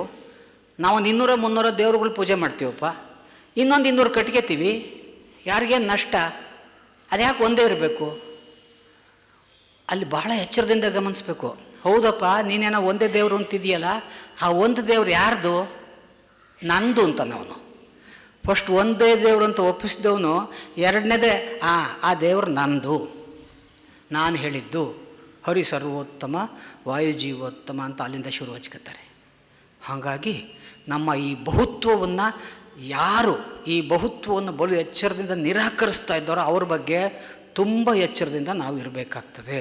ಹಾಗಾಗಿ ಈ ಏಕ ಅನ್ನೋದಿದೆಯಲ್ಲ, ಅಂತಿಮವಾಗಿ ಏಕಾಧಿಕಾರದ ಕಡೆಗೆ ನಡೆಯೋ ಒಂದು ಪ್ರಯಾಣ ಅನ್ನೋದನ್ನು ನಾವು ಗುರುತಿಸಬೇಕು. ಈ ಅವೈದಿಕ ದರ್ಶನಗಳು ಬಹುತ್ವವನ್ನು ಮುಂದಿಡ್ತವೆ. ಒಂದು ಯಜ್ಞ, ಪೂಜೆ ಇತ್ಯಾದಿ ಆಚರಣಾ ಪ್ರಧಾನವಾದದ್ದು. ನಮ್ಮ ಅವೈದಿಕ ಧಾರೆಗಳು ಶ್ರಮ, ಕಸುಬು, ಕೌಶಲದ ಮೂಲಕ ತಮ್ಮನ್ನು ತಾವು ವ್ಯಕ್ತಪಡಿಸಿಕೊಳ್ತವೆ. ಬಹಳ ಮುಖ್ಯವಾದದ್ದು. ನಮ್ಮ ವಚನಕಾರರ ಬಗ್ಗೆ ಮಾತನಾಡ್ಬೇಕಾದ್ರೆ ಈ ಕಾಯಕ ತತ್ವವನ್ನು ವ್ಯಾಖ್ಯಾನಿಸಿದ ಕಾಯಕವೇ ಕೈಲಾಸ ಅದೇನೇನೋ ಹೇಳ್ತಾರಲ್ಲ, ಕಾಯಕವೇ ಕೈಲಾಸ ಅಲ್ಲ, ಕಾಯಕವೇ ಜ್ಞಾನದ ಮಾಧ್ಯಮ ಅಂತ ಭಾಳ ಮುಖ್ಯವಾಗಿ ಅವ್ರು ಹೇಳಿದರು. ಜ್ಞಾನದ ಮಾಧ್ಯಮ ಯಾವುದು? ಜ್ಞಾನ ಯಾವುದ್ರಲ್ಲಿರುತ್ತೆ ಅಂದರೆ, ನಾವು ಸರಳವಾಗಿ ಸುಲಭವಾಗಿ ಭಾಷೆಯಲ್ಲಿರುತ್ತೆ, ಪುಸ್ತಕದಾಗಿರುತ್ತೆ, ಮಾತಾಗಿರುತ್ತೆ ಅಂತ ಅಂತೀವಿ. ಇದೆ ಪುಸ್ತಕದಾಗಿರೋ ಜ್ಞಾನನೂ ಜ್ಞಾನ ಅಂತ ಅಂದ್ಕೊಳ್ಳೋಣ. ಆದರೆ ಅದೊಂದೇ ಮಾಧ್ಯಮ ಅಲ್ಲ, ಮಾತಷ್ಟೇ ಜ್ಞಾನದ ಮಾಧ್ಯಮ ಅಲ್ಲ. ಕಾಯಕವೂ ಕೂಡ ಬಹಳ ಮುಖ್ಯವಾದ ಜ್ಞಾನದ ಮಾಧ್ಯಮ. ಕಾಯಕವನ್ನು ಹಾಗೆ ಜ್ಞಾನದ ಮಾಧ್ಯಮವಾಗಿ ನೋಡದೆ ಹೋದರೆ ಏನಾಗುತ್ತೆ? ಬಹಳ ದೊಡ್ಡ ಶ್ರಮ, ಬಹಳ ದೊಡ್ಡ ಕೌಶಲ, ಬಹಳ ದೊಡ್ಡ ಕಸುಬಿನನ್ನು ನಾವು ಜ್ಞಾನದ ಆವರಣದಿಂದ ಆಚೆಗಿಡ್ತೀವಿ. ಹಾಗಾಗಿ ಈ ಬಗ್ಗೆ ಕೂಡ ನಾವು ಕಾಯಕವನ್ನು ಒಂದು ಜ್ಞಾನದ ಮಾಧ್ಯಮವಾಗಿ ಅವೈದಿಕ ದರ್ಶನಗಳು ಮುಂದಿಡ್ತವೆ. ಹಾಗಾಗಿ ನೀನೇನು ಕೆಲಸ ಮಾಡ್ತೀಯ ಅಂತ ಮೊದಲು ಕೇಳ್ತವೆ. ಯಾಕೆ ಅಂದರೆ ನಿನ್ನ ತಿಳುವಳಿಕೆ ನಿನ್ನ ಕೆಲಸದ ಮೂಲಕ, ನಿನ್ನ ಕೌಶಲದ ಮೂಲಕ, ನಿನ್ನ ಕಸುಬಿನ ಮೂಲಕ ಬರಬೇಕು. ಹೆಣ್ಣುಮಕ್ಳು ಏನು ಕೆಲಸ ಮಾಡ್ತಾರೆ? ಏನು ಮಾಡಲ್ಲ ಅಂದ್ಬಿಡ್ತಾರೆ. ಅದ್ಭುತವಾದ ಸಾರು ಮಾಡ್ತಾರಲ್ಲ ದಿನಾಲು, ಆ ಅದ್ಭುತವಾದ ರಸ ಮನೇಲಿ ಸಿದ್ಧವಾಗೋ, ಪ್ರತಿ ಮನೆಯಲ್ಲೂ ಸಿದ್ಧವಾಗೋ, ಭಾರತೀಯ ಮನೆಯಲ್ಲಿ ಸಿದ್ಧವಾಗುವ ರಸ ಇದೆಯಲ್ಲ, ಅದು ಆ ರಸ ಕೇವಲ ತಟ್ಟಿಗೆ ಬಿಟ್ಕೊಂಡು ಉಣ್ಣಕ್ಕೆ ಮಾತ್ರ ಮಾಡಿದ ರಸ ಅಲ್ಲ, ಭಾರತೀಯ ಬದುಕನ್ನೇ ಒಂದು ರೀತಿಯಲ್ಲಿ ಸಮೃದ್ಧಗೊಳಿಸುವ ರಸ. ಅಂಥ ಭಾರತೀಯ ಬದುಕನ್ನು ನಿತ್ಯ ಸಮೃದ್ಧಗೊಳಿಸ್ತಾರೋ ಹೆಣ್ಣು ಮಕ್ಕಳ ಸಾರನ್ನು ನಾವು ಜ್ಞಾನದ ಮಾಧ್ಯಮದ ಕಡೆಗೆ ಆಚೆಕಿಟ್ಟುಬಿಡ್ತೀವಿ. ಅದಕ್ಕೆ ಹೆಣ್ಮಕ್ಳು ಸೇರ್ಕೊಂಡಾಗ ಮಾತ್ರ ಸಾರಿನ ಬಗ್ಗೆ ಮಾತಾಡ್ತಾರೆ. ಹೆಂಗೆ ಮಾಡೋದು? ಸಾರು ಬಗ್ಗೆ ಎಷ್ಟೊಂದು ಜನ ಎಷ್ಟು ಮಾತಾಡಿದ್ರು ಅವ್ರಿಗೆ ಬೇಜಾರನೇ ಆಗಲ್ಲ, ನಾವು ಅದ್ರ ಕಡೆ ಗಮನನೇ ಕೊಡಲ್ಲ. ಹಂಗೆ ಅಂದರೆ ಇದೊಂದು ಕ್ಷುಲ್ಲಕವಾದ ಸಂಗತಿ ಅಂತ ನಮ್ಗೆ ಅನ್ನಿಸ್ಬೋದು. ಆದರೆ ನಿತ್ಯ 3 ಹೊತ್ತು ಸೊರ್ರಂತ ತಿಂತೀವಲ್ಲ, ಅದನ್ನಾರು ಯೋಚನೆ ಮಾಡಬೇಕಿತ್ತಲ್ವ. ನಿಜ, ನಮ್ಮ ಬದುಕನ್ನು ಸಮೃದ್ಧಗೊಳಿಸ್ತಾ ಇರುವಂಥ ಈ ರಸದ ಮಾಧ್ಯಮ, ರಸವೇ ಮೀಮಾಂಸೆಯ ಭಾಳ ಪ್ರಮುಖವಾದ ಗಂತವ್ಯ, ಅದು ಬೇರೆ ಪ್ರಶ್ನೆ. ಆದರೆ ಇದೇ ರಸನ ಅವ್ರು ಹೆಂಗೆ ನಿರ್ವಹಿಸಿದ್ದಾರೆ ಅಂತ ನಾವು ಯೋಚನೆನೇ ಮಾಡಲ್ಲ. ನಮ್ಮ ಭಾರತೀಯ ಕಾವ್ಯ ಮೀಮಾಂಸೆಯ ಬುನಾದಿನೇ ರಸ, ಇದೇ ಸಾರು. ಈ ರಸನ ಅವರು ಈ ಊಟನ ಯಾಕೆ ಉಣ್ಣಬೇಕು ಅಂತ ವೈದಿಕ ಮೀಮಾಂಸೆಯನ್ನು ಕೇಳಿದ್ರೆ ಅಥವಾ ಭಾರತೀಯ ಮೀಮಾಂಸೆಯನ್ನು ಕೇಳಿದ್ರೆ, ಈ ರಸ ತೊಟ್ಟು ನಾಲಿಗೆಗೆ ಹಾಕ್ಕೊಂಡ ತಕ್ಷಣ ಬ್ರಹ್ಮರಂಧ್ರಕ್ಕೆ ಮುಟ್ಟ ಹಂಗಿರಬೇಕು. ತಿಂದ ರಸ ನಮ್ಮನ್ನು ಅಲ್ಲಿಗೆ, ಆ ಅನುತ್ತರಕ್ಕೆ, ಆ ಪರಬ್ರಹ್ಮಕ್ಕೆ, ಆ ಅಲ್ಲಿಗೆ ಪರವಾಕ್ಕಿಗೆ ನಮ್ಮನ್ನು ತಗೊಂಡು ಹೋಗಬೇಕು ಅಂತ ಅವರಂದರೆ. ನಮ್ಮ ವಚನಕಾರರಂತಾರೆ, ಯಾಕೆ ಉಣ್ಣಬೇಕು, ಯಾಕೆ ಊಟ ಮಾಡಬೇಕು ಅಂದರೆ ಹಸುವಿನ ಸಂಕಟ ನೀಗಬೇಕು, ಚೆಂದಾಗಿ ಬದುಕಬೇಕು, ದೇಹಕ್ಕೆ ಅದು ಬೇಕು, ಶ್ರಮಕ್ಕದು ಬೇಕು, ಕುಸುಬಿಗೆ ಅದು ಬೇಕು. ಆ ಕಾರಣಕ್ಕೆ ನಾವು ಊಟ ಮಾಡಬೇಕು. ಎಷ್ಟೊಂದು ವ್ಯತ್ಯಾಸ ಇದೆ ನೋಡಿ. ಯಾಕೆ ಉಣ್ಣಬೇಕು ಅಂದರೆ ಪರಬ್ರಹ್ಮವನ್ನು ಮುಟ್ಟಬೇಕು ಅಂತ ಒಬ್ಬರು ಹೇಳಿದರೆ, ಇಲ್ಲ ಹಸುವಿನ ಸಂಕಟ ನೀಗಬೇಕು ಅಂತ ಅವೈದಿಕ ದರ್ಶನಗಳು ಹೇಳ್ತವೆ. ತುಂಬ ನೆಲಮಟ್ಟದ ತಾತ್ವಿಕತೆಯ ಅರಿವದು. ಹಾಗಾಗಿ ಬರೀ ಹಸುವಿನ ಸಂಕಟ ಮಾತ್ರ ನಾನು ಹೇಳ್ತಿಲ್ಲ, ಲೋಕದ ಸಮಸ್ತ ಸಂಕಟಗಳನ್ನು ನಿವಾರಿಸ್ಕೋಸ್ಕರ ಅವೈದಿಕ ದರ್ಶನಗಳು. ಅದಕ್ಕೇ ಬುದ್ಧನ ದರ್ಶನದಲ್ಲಿ ದುಃಖಕ್ಕೆ ಅಷ್ಟು ದೊಡ್ಡ ಸ್ಥಾನ ಕೊಟ್ಟದ್ದು. ಅವನು ಈ ಲೋಕದ ಸಂಕಟವನ್ನು ಮೊದಲು ನಿವಾರಿಸ್ಕೊ. ಅವನು ಹಿಂಗೆ ತೋರಿಸ್ತಾನೆ ಬುದ್ಧ. ತಾನು ಆ ಮುದ್ರೆ, ಆ ಧ್ಯಾನ ಮುದ್ರೆನಲ್ಲಿ ಹೀಗೆ ಕೈ ತೋರಿಸಿ, ಇಲ್ಲಿ ಬಾಳಲಿ, ಇಲ್ಲೇ ಸಂಭವಿಸಬೇಕು, ಎಲ್ಲವೂ ಇಲ್ಲಿ ಸಂಭವಿಸಬೇಕು, ಎಲ್ಲವೂ ಇಲ್ಲಿಯೇ ಆಗುತ್ತೆ, ಆಗ್ತಲೇ ಹೋಗ್ತದೆ. ಆಗು ಆಗು ಆಗು ಆಗು ನೀ ಅನಿಕೇತ. ಈ ಆಗುವಿಕೆ ಇದೆಯಲ್ಲ, ಈ ಆಗುವಿಕೆ ಅವೈದಿಕ ದರ್ಶನಗಳ ಅತ್ಯಂತ ಪ್ರಮುಖವಾದ ಇನ್ನೊಂದು ನಿಲುವು. ವೈದಿಕರು ಆಗಿ ಇರುವ ಪ್ರಪಂಚ ಅಥವಾ ಇಲ್ಲದೆ ಇರೋ ಪ್ರಪಂಚದ ಬಗ್ಗೆ ಮಾತಾಡ್ತಾರೆ. ಇಲ್ಲಿ ಕಾಣಿಸ್ತಾ ಇರೋದು ನಿಜ ಅಲ್ಲ, ಇಲ್ಲಿರೋದು ಇಲ್ಲ, ನಿಜವಾಗಿ ಅಲ್ಲಿದೆ, ಅದು ಅದರ ಪ್ರತಿಕೃತಿ, ಇದು ಅದರ ಡೂಪ್ಲಿಕೇಟ್, ಇದು ಅದರ ಜೆರಾಕ್ಸ್ ಕಾಪಿ ಇದು ಅಂತ ಭಾರತೀಯ ಕಾವ್ಯಮೀಮಾಂಸೆ ಮತ್ತು ಅದಕ್ಕೆ ಸಂವಾದಿಯಾದ ಅದೇ ಸೆಮೆಟಿಕ್ ಮೂಲದಿಂದ ಬಂದಂಥ ಅರಿಸ್ಟಾಟಲ್, ಪ್ಲೇಟೋ ಕಾವ್ಯಮೀಮಾಂಸೆನೂ ಅವನ್ನೇ ಹೇಳ್ತವೆ. ನಾವೇನು ಈ ಲೋಕನ ಎದುರಾಗ್ತಾ ಇದ್ದೀವಿ, ನೋಡ್ತಾ ಇದ್ದೀವಿ, ಕೇಳ್ತಾ ಇದ್ದೀವಿ, ತಿಂತಾ ಇದ್ದೀವಿ, ಇವೆಲ್ಲ ನಿಜ ಅಲ್ಲ. ಇದರ ನಿಜ ಇನ್ನೊಂದಿದೆ, ಒರಿಜಿನಲ್ ಅಲ್ಲದೆ, ಅದೇ ಮೂಲ ಅಲ್ಲದೆ ಅದರ ಡೂಪ್ಲಿಕೇಟ್ ಇದು ಅಂತ ವೈದಿಕ ಮೀಮಾಂಸೆ ಹೇಳಿದರೆ, ಭಾರತೀಯ ಕಾವ್ಯಮೀಮಾಂಸೆ ಮತ್ತು ಪ್ಲೇಟೋ ಪ್ರಣೀತ, ಅರಿಸ್ಟಾಟಲ್ ಪ್ರಣೀತ ಮೀಮಾಂಸೆ ಹೇಳಿದರೆ, ಬೌದ್ಧ ಮತ್ತು ಇತರೆ ಅವೈದಿಕ ದರ್ಶನಗಳ ಮೀಮಾಂಸೆ ಹೇಳುತ್ತೆ ಲೋಕದಲ್ಲಿ ಯಾವುದು ಆಗಿ ಇರಲ್ಲ, ಎಲ್ಲವೂ ಆಗ್ತಲೇ ಇರುತ್ತೆ. ಸ್ಕೂಲ್ ಆಫ್ ಬಿಕಮಿಂಗ್ ಅಂತ, it's not school of being. ಎಲ್ಲವೂ ಈಗ ಆಗಿ ಇಲ್ಲ, ಆಗ್ತಲೇ ಇರುತ್ತೆ ಅನ್ನುವ ನಿಲುವನ್ನು ಅವೈದಿಕ ದರ್ಶನಗಳು ಮುಂದಿಡ್ತವೆ. ಒಂದು ಕರ್ಮ ಸಿದ್ಧಾಂತವನ್ನು ಅವಲಂಬಿಸಿದ್ದು ವೈದಿಕ ದರ್ಶನಗಳು ಕರ್ಮ ಸಿದ್ಧಾಂತವನ್ನು ಮುಂದಿಡ್ತವೆ. ಅಂದರೆ ಈಗಾಗಲೇ ಏನು ನೀನು ಮಾಡಿದ್ಯೋ ನಾನು ಮಾಡಿದ್ದೆವೋ ಅಥವಾ ಏನು ಸಂಭವಿಸಿದೆಯೋ ಅದಕ್ಕೆ ಫಲರೂಪಿಯಾಗಿ ಇದು ಒಂದು ರೀತಿ ಕರ್ಮ ಸಿದ್ಧಾಂತದ ವ್ಯಾಖ್ಯಾನ, ತುಂಬ ಸೂಕ್ಷ್ಮ ಸ್ತರದ ವ್ಯಾಖ್ಯಾನ. ಕರ್ಮ ಸಿದ್ಧಾಂತ ಎರಡರಲ್ಲೂ ಇದೆ, ಅವೈದಿಕ ದರ್ಶನಗಳಲ್ಲೂ ಇದೆ, ಇಲ್ಲೂ ಇದೆ. ಅವೈದಿಕ ದರ್ಶನಗಳು ಕರ್ಮವನ್ನು ಕಾಸೇಷನ್ ಥಿಯರಿಯ ಮೂಲಕ, ಕಾರ್ಯಕಾರಣವಾದದ ಮೂಲಕ ಮುಂದಿಟ್ಟರೆ, ವೈದಿಕ ಮೀಮಾಂಸೆಗಳು ಕರ್ಮ ಸಿದ್ಧಾಂತವನ್ನು ದೈವವಾದದ ಜೊತೆಗೆ, ವಿಧಿವಾದದ ಜೊತೆಗೆ ಮುಂದಿಡ್ತವೆ. ಹಾಗಾಗಿ ಇದೊಂದು ಭಾಳ ಸೂಕ್ಷ್ಮವಾಗಿ ವಿವರಿಸಿಕೊಳ್ಳಬೇಕಾದಂಥ ಮೀಮಾಂಸೆಯ ನಿಲುವಾಗಿ ಒಂದು ದ್ವೈತಾದ್ವೈತಗಳನ್ನು ಮುಂದಿಟ್ಟರೆ, ವೈದಿಕ ದರ್ಶನ ದ್ವೈತಾದ್ವೈತಗಳ ಮೂಲಕ ಲೋಕವನ್ನು ವ್ಯಾಖ್ಯಾನಿಸಿಕೊಡುತ್ತೆ. ಅದೊಂದು ಭಾಳ ವಾಸ್ಟಾದ ಸಬ್ಜೆಕ್ಟು, ಇಷ್ಟು ಮಾತ್ರ ನಾನು ಹೇಳಬಲ್ಲೆ. ಅದು ದ್ವೈತಾದ್ವೈತದ ಮೂಲಕ ವಿವರಿಸಿದರೆ, ಅವೈದಿಕ ದರ್ಶನಗಳು ಬಯಲು, ಶೂನ್ಯತೆ, ಪ್ರತೀತ್ಯ ಸಮುತ್ಪಾದಗಳ ಮೂಲಕ ಲೋಕವನ್ನು ವ್ಯಾಖ್ಯಾನಿಸಿ ಕೊಡ್ತವೆ. ಏನಾಗಂದರೆ ಬಯಲು, ಶೂನ್ಯತೆ, ಪ್ರತೀತ್ಯ ಸಮುತ್ಪಾದ ಅಂದರೆ ಲೋಕ ಸಮಸ್ತವು ಅನೇಕ ಅಂಶಗಳಿಂದಾಗಿರುವ ಮತ್ತೊಂದು ಅವಸ್ಥೆ, ಲೋಕ ಸಮಸ್ತವು ಅನೇಕ ಅವಸ್ಥೆಗಳು, ಕಂಡೀಷನ್ಸಿಂದ ಆಗಿರುವ ಇನ್ನೊಂದು ಕಂಡೀಷನ್. ನಾನು, ನೀವು ಎಲ್ಲರೂ ಲಕ್ಷಾಂತರ ಜೀವಕಣಗಳ ಒಂದು ಸಂಯೋಜನೆ, ಇದರ ಆಚೆಗೆ ಮತ್ತೇನೂ ಇಲ್ಲ. ಈ ಸಂಯೋಜನೆ ಕೂಡ ಅದು ಅತ್ಯಂತ ಪ್ರಮುಖವಾಗಿ 3 ಲಕ್ಷಣಗಳನ್ನು ಹೇಳ್ತದೆ. ಅದು ನಂತರದ ವಿವರಣೆಯಲ್ಲಿ ಬರ್ತದೆ. ಹಾಗಾಗಿ ಬಹಳ ಮುಖ್ಯವಾಗಿ ಒಂದು ರೀತಿಯಲ್ಲಿ ಬುಲೆಟ್ ಪಾಯಿಂಟ್ಸ್ ಥರ ಹೇಳಬಹುದಾದ ಒಂದು ಕಂಪರೇಟಿವ್ ಸ್ಟೇಟ್ಮೆಂಟ್. ವೈದಿಕ ದರ್ಶನಗಳು ಹೀಗೆ, ಅವೈದಿಕ ದರ್ಶನಗಳು ಹೀಗೆ. ಇದರ ವಿಸ್ತಾರವಾದ ನಿರೂಪಣೆ ಇಲ್ಲಿಯ ಮಿತಿನಲ್ಲಿ ಸಾಧ್ಯ ಇಲ್ಲ. ಅದರ ಬದಲಿಗೆ ನಾನೀಗ 3 ಅವೈದಿಕ ದರ್ಶನಗಳ ತಾತ್ವಿಕತೆಯನ್ನು, ಭಾಳ ಮುಖ್ಯವಾಗಿ ಬೌದ್ಧ, ಎರಡನೇದಾಗಿ ವಚನ, ಮೂರನೇದಾಗಿ ತತ್ವಪದಕಾರರ ದರ್ಶನವನ್ನು ಇಲ್ಲಿ ವಿಸ್ತರಿಸ್ಬೋದು ಅಂತ ನಾನು ಅಂದ್ಕೊಂಡಿದ್ದೆ.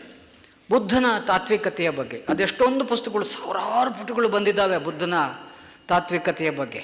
ಆದರೂ ಒಂದು ಕನ್ಫ್ಯೂಷನ್ ಇದ್ದೇ ಇದೆ. ನನಗೆ ಬಹಳ ಜನ ಈ ಪ್ರಶ್ನೆ ಸರ್ ಬುದ್ಧನ ಬಗ್ಗೆ ತಿಳ್ಕೊಳಕ್ಕೆ ಯಾವ ಪುಸ್ತಕ ಓದಬೇಕು ಸರ್ ಅಂತ ಕೇಳ್ತಾರೆ. ಬುದ್ಧನ ಬಗ್ಗೆ ಯಾವ ಪುಸ್ತಕ ಓದಿದ್ರೆ ಸರಿಯಾಗಿ ಗೊತ್ತಾಗ್ಬಿಡುತ್ತೆ ಸರ್ ಅಂತ. ಕೇಳಬೇಕಾದ ಪ್ರಶ್ನೆನೇ. ಆದರೆ ಅದು ಹೆಂಗಿದೆ ಅಂದರೆ, ಆ ಪ್ರಶ್ನೆ ಹೆಂಗಿರುತ್ತೆ ಅಂದರೆ, ಸುಮ್ಮನಿರೋಕ್ಕೆ ಏನು ಮಾಡ್ಬೇಕು ಅಂತ ಕೇಳ್ದಂಗೆ. ಸುಮ್ಮನಿರೋಕ್ಕೆ ಸುಮ್ಮನಿರಬೇಕು. ಯಾಕಂಗೆ ಅಂದರೆ, ಈಗಾಗಲೇ ಓದಬಾರ್ದೆಲ್ಲ ಓದಿ ಓದಿ ಓದಿ ಇಡೀ ಮೆದುಳು ತುಂಬ, ಮನಸ್ಸು ತುಂಬ ತುಂಬ್ಕೊಂಬಿಟ್ಟಿದ್ದಾರೆ. ಅದ್ರ ಜೊತೆಗೆ ಇನ್ನೂ ಒಂದು ಸೇರಿಸ್ಕೊಳಕ್ಕೆ ಬುದ್ಧಂದು ಯಾವ ಪುಸ್ತಕ ಓದಲಿ ನಮ್ಮಲ್ಲಿ ಹಾಗೆ ತುಂಬ್ಕೊಂಡಿದ್ದನ್ನು ಅಳಿಸ್ಕ ಅಂತ ಹೇಳೋ ಅಂಥದ್ದು ಇಲ್ಲವೇ ಇಲ್ಲ. ಬರೋ ಟೀಚರೆಲ್ಲ ಬರ್ಕ ಬರ್ಕ ಬರ್ಕ ಬರ್ಕ ಅಂತ ಬರೆಸಿಬಿಟ್ಟಾರೆ. ಒಬ್ಬರೂ ಅಳಿಸ್ಕೆ ಅಂತ ಅನ್ನಲೇ ಇಲ್ಲ. ಬರೀ ಪೆನ್ಸಿಲ್ಲು ಪೆನ್ನು ಒಂದೇ ಪೇಪರ್ ಮೇಲೆ ಬರೆದಿದ್ದೆ ಈಗೇನು ಬರೆಯೋಕ್ಕೂ ಆಗಲ್ಲ ಅಲ್ಲಿ. ಹಾಗೆ ಏನು ಬರೆಯೋಕ್ಕೂ ಆಗದಿರೋ ಅಂಥ ಬರೇ ತುಂಬಿ ಹೋಗಿರೋ ಶೀಟ್ ನಾವು, ಒಂದು ಪೇಪರ್ ಶೀಟ್. ಇದರಲ್ಲಿ ಬುದ್ಧನ ಬಗ್ಗೆ ತಿಳ್ಕೋಬೇಕು ಅಂದರೆ ಏನು ಮಾಡಬೇಕು ಅಂದರೆ, ಎಲ್ಲ ಖಾಲಿ ಖಾಲಿ ಪೇಪರ್ ಇಟ್ಕೊಂಡಿರು. ಆಯಾ ಕ್ಷಣಕ್ಕೆ ಏನು ಬರೀಬೇಕೋ ಅದು ಬರೆದ ತಕ್ಷಣ ಹಿಂದೆ ಅಳಿಸ್ಕೊಂಡು ಹೋಗು. ಕೆಲವ್ರು ಮೇಷ್ಟ್ರು ಬಲಗೈಯಾಗೆ ಸೀಮೆ ಸುಣ್ಣ ಇಟ್ಕೊಂಡು ಎಡಗೈಯಾಗೆ ಡಸ್ಟರ್ ಇಟ್ಕೊಂಡು ಈ ಕಡೆಯಿಂದ ಬರ್ಕೊಂಡು ಈ ಕಡೆಯಿಂದ ಅಳಿಸ್ಕೊಂಡು ಹೋಗ್ತಾರೆ. ಅದು ನಿಸರ್ಗ ಕೂಡ ಹಾಗೆ ಇದೆ. ನಿಸರ್ಗ ಕೂಡ ಹಾಗೆ ನಿರಂತರ. ಯಾಕೆ ಬೋರ್ಡ್ ಮೇಲೆ ಬರೆದಿದ್ದನ್ನು ಉಳಿಸ್ಬಾರ್ದು? ಯಾಕೆ ಅಂದರೆ, ಇವತ್ತು ಬರೆದಿದ್ದು ನಾಳೆ ಹೊತ್ತಿಗೆ ಸರಿ ಅಂತ ಹೇಳೋಕ್ಕಾಗಲ್ಲ. ಇವತ್ತು ಬರೆದದ್ದು ಇನ್ನು 10 ವರ್ಷ ಆದಮೇಲೆ ಅದೇ ಸರಿ ಅಂತ ಹೇಳೋಕ್ಕಾಗಲ್ಲ. ವಿಜ್ಞಾನಕ್ಕೆ ಎಚ್ಚರ ಇದೆ. ವಿಜ್ಞಾನ ಇವತ್ತು ಏನನ್ನು ಸರಿ ಅನಿಸುತ್ತೋ ಅಂತ ಹೇಳುತ್ತೋ, ನಾಳೆ ಅದನ್ನು ರಿವರ್ಸ್ ಮಾಡ್ಬೋದು, ಅದನ್ನು ಡಿಸ್ಪ್ರೂವ್ ಮಾಡ್ಬೋದು, ಅದನ್ನು ಬದಲಾಯಿಸ್ಬೋದು. ಹಾಗಾಗಿ ಸದಾ ಬದಲಾಗ್ತಾ ಇರುವಂಥ ಲೋಕ ಮತ್ತು ಸದಾ ಬದಲಾಗ್ತಾ ಇರುವಂಥ ಜ್ಞಾನ ಅನ್ನೋದು ಸ್ಥಿತವಾದದ್ದಲ್ಲ, ಅದು ಸದಾ ಚಲನಶೀಲವಾದದ್ದು. ಅದಕ್ಕೆ ಗುರು ಬೇಕು ನಮಗೆ. ಗುರು ಚಲನಶೀಲವಾದವನು, ಆ ಅರಿವಿನ ರೂಪದ ಗುರು ಚಲನಶೀಲವಾದವನು. ಹಾಗಾಗಿ ಆ ಚಲನಶೀಲವಾದ ಸದಾ ಲೋಕಸತ್ಯದ ಜೊತೆಗೆ ನಿರಂತರ ಪ್ರಯಾಣದಲ್ಲೇ ಬದಲಾಗ್ತಾ ಇರೋ ಗುರುವಿನ ಜೊತೆ ಹೋದರೆ ಮಾತ್ರ ನಮಗೆ ನಿಸರ್ಗದ ಸತ್ಯದ ಜೊತೆಗಿನ ಪ್ರಯಾಣ ಸಿಗ್ತದೆ. ಆದರೆ ಸ್ಥಿತವಾದ ದೈವವಾದವೋ ಮತ್ತೊಂದು ವಾದವೋ ಇಟ್ಕೊಂಡು ಕೂತ್ಕೊಂಡ್ರೆ ಹಾಗಾಗಿ ನಮಗೆ ಗುರು ಬೇಕು. ಬುದ್ಧ ಹೇಳಿದ ಮೊಟ್ಟ ಮೊದಲನೆಯ ತತ್ವ ಅಥವಾ ದರ್ಶನ ಅಂದರೆ ಅಕಾಲ್ಪನಿಕತೆ, ಅನ್ಕನ್ಕಾಕ್ಟಬಿಲಿಟಿ. ಇದು ಎಲ್ಲೂ ಹೆಚ್ಚು ಚರ್ಚಿತವಾಗಿಲ್ಲ. ಬುದ್ಧ ಅಂದ ತಕ್ಷಣ 4 ಶ್ರೇಷ್ಠ ಸತ್ಯಗಳು, 8 ಮಾರ್ಗಗಳು, ಕಳ್ತನ ಮಾಡಬೇಡ, ಕದಿಬೇಡ, ಆದರ ಮಾಡಬೇಡ, ಎಂಡ ಕುಡಿಬೇಡ, ಇವೆಲ್ಲ ಧರ್ಮಗಳು ಹೇಳಿದ್ದಾವೆ. ಬೌದ್ಧ ಧರ್ಮನೇ ಹೇಳಿದೆ ಅಂತ. ಹಾಗಾದರೆ ಬುದ್ಧ ಹೇಳಿದ ವಿಶೇಷ ಏನು? ಯಾಕೆ ಜಗತ್ತಿನಲ್ಲಿ ಬುದ್ಧನಿಗೆ ಒಂದು ವಿಶೇಷವಾದ ಜ್ಞಾನ ಇದೆ? ಯಾಕೆ ಐನ್ಸ್ಟೀನ್ ಜಗತ್ತಿನ ಧರ್ಮಗಳಲ್ಲಿ ಬೌದ್ಧ ಧರ್ಮ ಮಾತ್ರ ವೈಜ್ಞಾನಿಕ ಅಂತ ಯಾಕಂದ್ರು? ಯಾಕೆ ಅಂಬೇಡ್ಕರ್ ಹಂಗೆ ಜಗತ್ತಿನ ಎಲ್ಲ ಧರ್ಮಗಳನ್ನು ಅಧ್ಯಯನ ಮಾಡಿ ಇದು ಬೇಕು ನನಗೆ ಅಂತ ಅದನ್ನೇ ಯಾಕೆ ಆಯ್ಕೆ ಮಾಡಿಕೊಂಡ್ರು? ನಾವು ಬುದ್ಧನನ್ನು ಒಂದು ಧ್ಯಾನ ಮಾಡ್ತಾ ಕೂತಿರೋ ಯಾವ ಧರ್ಮದ ಒಂದು ಸಂಸ್ಥಾಪಕ ಅನ್ನೋ ರೀತಿಯಲ್ಲಿ ನೋಡಿದ್ದೇವೆ ಹೊರತು ಅವನನ್ನು ಒಬ್ಬ ವಿಜ್ಞಾನಿ ಥರ ನೋಡಲೇ ಇಲ್ಲ. ಅವನ ಒಬ್ಬ ಡಾಕ್ಟರ್ ಥರ, ವೈದ್ಯನ ಥರ ನೋಡಲಿಲ್ಲ. ಮೊದಲನೇದಾಗಿ ಒಬ್ಬ ಶ್ರೇಷ್ಠವಾದ ವಿಜ್ಞಾನಿ, ಲೋಕನ ಸರಿಯಾಗಿ ವಿವರಿಸಿಕೊಟ್ಟ ಮೊಟ್ಟ ಮೊದಲ ವಿಜ್ಞಾನಿ. ಹಂಗೆ ನಾವು ನೋಡಲೇ ಇಲ್ಲ. ಹಂಗೆ ನಾವು ಬೌದ್ಧ ದರ್ಶನವನ್ನು ಗ್ರಹಿಸಲೇ ಇಲ್ಲ. ಈ ಅಕಾಲ್ಪನಿಕತೆ ಇದೆಯಲ್ಲ, ಇದನ್ನು ಮೊದಲು ಹೇಳ್ದ. ಕಾಲ್ಪನಿಕ ಸಂಗತಿಗಳ ಬಗ್ಗೆ, ಅಂಥ ಕಾಲ್ಪನಿಕ ಸಂಗತಿಗಳನ್ನು ಎದುರಾಗುವಾಗ ಅವು ಕೇವಲ ಕಾಲ್ಪನಿಕ ಸಂಗತಿಗಳು ಅನ್ನುವ ಎಚ್ಚರದ ಜೊತೆಗೆ ಅವುಗಳನ್ನು ಎದುರಾಗು. ಈಗ ಹಾಗೆ ಸ್ವಲ್ಪ ಗಮನಿಸಿ ನೋಡಿ, ನಮ್ಮ ಇಡೀ ಭಾರತೀಯರ ಬದುಕನ್ನು ನಿಯಂತ್ರಿಸ್ತಾ ಇರೋ ಸಂಗತಿಗಳು, ಭಾರತೀಯರ ಬದುಕನ್ನು ಮೂರಬಟ್ಟೆ ಮಾಡಿರುವಂಥ ಸಂಗತಿಗಳು ಕಾಲ್ಪನಿಕ ಸಂಗತಿಗಳು, ವಾಸ್ತವ ಸಂಗತಿಗಳು. ಯಾವ್ಯಾವ ಕಾಲ್ಪನಿಕ ಸಂಗತಿಗಳಿದ್ದಾವೆ ನೋಡಿ? ದೈವವಾದ, ಬ್ರಹ್ಮವಾದ, ಜಾತಿವಾದ, ಅಸ್ಪೃಶ್ಯತವಾದ, ಲಿಂಗ ತಾರತಮ್ಯವಾದ, ಎಷ್ಟೊಂದು. ಇವ್ಯಾವೂ ನಮ್ಮ ಅನುಭವಕ್ಕೆ ಎಂದೂ ಬಂದಿಲ್ಲ. ಅನುಭವಕ್ಕೆ ಬಂದಿಲ್ಲದೆ ಇರೋ ಈ ಸಂಗತಿಗಳ ಬಗ್ಗೆ ಅದೆಷ್ಟು ಮಾತಾಡಿದ್ದೀವಿ 8 ದಿನ ಮಾತಾಡ್ತಾರೆ. ಬೆಳಗಿನ ಜಾವಕ್ಕೆ ಕೂಡ ಹಾಕ್ಕೊಂಡು ಉಸಿರೆಳ್ಕ ಉಸಿರು ಬಿಡು, ಉಸಿರು ಬಿಡು. ಉಸಿರು ಎಳ್ಕೊಳಕ್ಕೆ ಉಸಿರು ಬಿಡೋದನ್ನ ಹೇಳ್ಕೊಡೋಕ್ಕೆ ಲಕ್ಷಾಂತರ ಕೋಟಿ ಮಾಡ್ಕೊಂಡ್ರು ಇದ್ದಾರೆ. ಯಾಕೆ ಬೇಕದು? ಹೀಗೆ ನಮಗೆ ಗೊತ್ತಿಲ್ಲದ, ನಮ್ಮ ಅನುಭವಕ್ಕೆ ಎಂದೂ ಬಂದಿಲ್ಲದ ಸಂಗತಿಗಳ ಬಗ್ಗೆನೇ ಅತಿ ಹೆಚ್ಚು ಬರೆದಿದ್ದೀವಿ, ಅತಿ ಹೆಚ್ಚು ಓದಿದ್ದೀವಿ, ಅತಿ ಹೆಚ್ಚು ಮಾತಾಡಿದ್ದೀವಿ. ಹಾಗಾಗಿ ನಮ್ಮ ಭಾಷೆ ಅತಿ ಹೆಚ್ಚು ಕಾಲ್ಪನಿಕ ಸಂಗತಿಗಳ ಬಗ್ಗೆ ಮಾತಾಡಿದೆ, ಅದು ನಮ್ಮನ್ನು ನಿಯಂತ್ರಿಸ್ತಾ ಇದೆ. ಇಡೀ ಭಾರತೀಯ ಬದುಕೆ ಹೀಗೆ ಕಾಲ್ಪನಿಕ ಸಂಗತಿಗಳ ನಿಯಂತ್ರಣಕ್ಕೆ ಹೋಗಿದೆ. ಬುದ್ಧ ಅದಕ್ಕೆ ಅಂಥ 14 ಕಾಲ್ಪನಿಕ ಪ್ರಶ್ನೆಗಳನ್ನು ಎದುರಿಗಿಟ್ಕೊಂಡು ಇವುಗಳನ್ನು ಹಿಂಗೆ ತಳ್ಳಿದ. I don't answer. ಯಾಕೆ ಅಂದರೆ ಈ ಕಾಲ್ಪನಿಕ ಸಂಗತಿಗಳ ಪಟ್ಟಿಗೆ ನೀವೇನಾರು ಎಂಟ್ರಾದರೆ ಉತ್ತರ ಕೊಡೋಕ್ಕೆ ಹೋದರೆ ದೇವ್ರಿದಾನೋ ಇಲ್ವೋ ಅಂತ ಕೇಳಿದ್ದ ಪ್ರಶ್ನೆಗೆ ಉತ್ತರ ಕೊಡೋಕ್ಕೆ ಹೋದ್ರೆ ಕೆಟ್ಟೋಯ್ತು. ವಿಜ್ಞಾನನ ಕೇಳಿ ಆತ್ಮ ಇದೆಯೋ ಇಲ್ವೋ ಅಂತ ಒಬ್ಬ ಡಾಕ್ಟ್ರನ್ನ ಕೇಳಿ, ಒಬ್ಬ ಸರ್ಜನ್ ಏನಾದ್ರು ಈಗ ಆಪ್ರೇಟ್ ಮಾಡಿ ಬಂದು ಹಾರ್ಟನ್ನೇ ಓಪನ್ ಮಾಡಿ ಆಪ್ರೇಟ್ ಮಾಡಿ ಬಂದಂಥ ಸರ್ಜನ್ನ ಹಾರ್ಟ್ನೇ ಓಪನ್ ಮಾಡಿದ್ರಿ ಆತ್ಮ ಅಂತ ಏನಾರು ಸಿಕ್ತಾ ಅಂತ ಕೇಳಿದ್ರೆ ಏನು ಹೇಳ್ತಾನೆ? ಫೂಲ್ ಅಂತ ಅಂದ್ಕೊಂಡು ಹೋಗ್ತಾನೆ. ನಾವು ಹೇಳಬೇಕಾದ ಉತ್ತರ ಅದನ್ನೇ, ಬುದ್ಧ ಹೇಳಿದ ಉತ್ತರ ಅದನ್ನೇ. ಹಾಗಾಗಿ ಕಾಲ್ಪನಿಕ ಸಂಗತಿಗಳ ಬಗ್ಗೆ ಆತನ ಮಹಾಮೌನ ಕೂಡ ಒಂದು ಪ್ರಮುಖವಾದ ಸಂಗತಿ. ಹಾಗಾದರೆ ಜಗತ್ತು ಇಷ್ಟೊಂದು ಕಾಲ್ಪನಿಕ, ಈಗ ಜಾತಿ ಒಂದು ಕಾಲ್ಪನಿಕ ಪೊಳ್ಳು, ಆದರೆ ಸಾವಿರಾರು ವರ್ಷದಿಂದ 100 ಕೋಟಿ ಜನ ನಂಬ್ಕೊಂಡು ಬಂದವರಲ್ಲ, ಸಾವಿರಾರು ವರ್ಷದಿಂದ 100 ಕೋಟಿ ಜನ ನಂಬ್ಕೊಂಡು ಬಂದ್ಬಿಟ್ಟಿದ್ದಾರೆ ಎಂದು ಮಾತ್ರಕ್ಕೆ ಒಂದು ಕಾಲ್ಪನಿಕ ಪೊಳ್ಳು ನಿಜ ಆಗಲ್ಲ. ವಿಜ್ಞಾನ ಹೇಳ್ತದೆ ಅದೆಲ್ಲ ಪೊಳ್ಳು. ಒಬ್ಬ ವಿಜ್ಞಾನಿ, ಒಬ್ಬ ವಿವೇಕ ಇರೋ ಒಬ್ಬ ಮನುಷ್ಯ ಹೇಳ್ತಾನೆ ಇದು ಪೊಳ್ಳು ಅಂತ. ನಾವು ಅವನ ಮಾತು ಕೇಳಬೇಕಾ? 100 ಕೋಟಿ ಜನ ನಂಬ್ಕೊಂಡಿದ್ದಾರೆ ಅಂತ ಇವ್ರ ಮಾತು ಕೇಳಬೇಕಾ? ಸಾವಿರಾರು ವರ್ಷಗಳಿಂದ ನಂಬ್ಕೊಂಡು ಬಂದಿದ್ದಾರೆ, ಆ ಮಾತು ಕೇಳಬೇಕಾ? ಈ ವಿವೇಕ ಇದೆಯಲ್ಲ, ಈ ವಿವೇಕ ಎಲ್ಲಿಂದ ಬರ್ತದೆ ಅಂದರೆ ಬುದ್ಧ ಹೇಳ್ತಾನೆ ಎಲ್ಲಿಂದಲೂ ಬರಲ್ಲ. ಈ ಕೊಳಕನ್ನೆಲ್ಲ, ಈ ಕಾಲ್ಪನಿಕ ಸಂಗತಿಗಳನ್ನೆಲ್ಲ ಆಚೆಗೆ ಸರಿಸು, ಅಲ್ಲೇ ಇರುತ್ತೆ. ನಾನು ಹೇಳಿದೆ ಅಂತ ಅಲ್ಲ. ಬುದ್ಧ ಹೇಳಿದ್ದು ನಾನು ಹೇಳಿದ್ದನ್ನು ಪ್ರಶ್ನಿಸದೆ ಒಪ್ಕೋಬೇಡ. ನಿನ್ನಲ್ಲಿರೋ ಒಳಗಿರೋ ಆ 10 ದೀಪ ಭವ ಅಂತ ಕಡೆಗೆ ಹೇಳ್ದ. ನಿನ್ನ ಒಳಗಿರುವ ಬೆಳಕು ಅಂತ ವಿವೇಕನ, ಆ ವಿವೇಕನ ಎಚ್ಚರಿಸ್ಕೋ.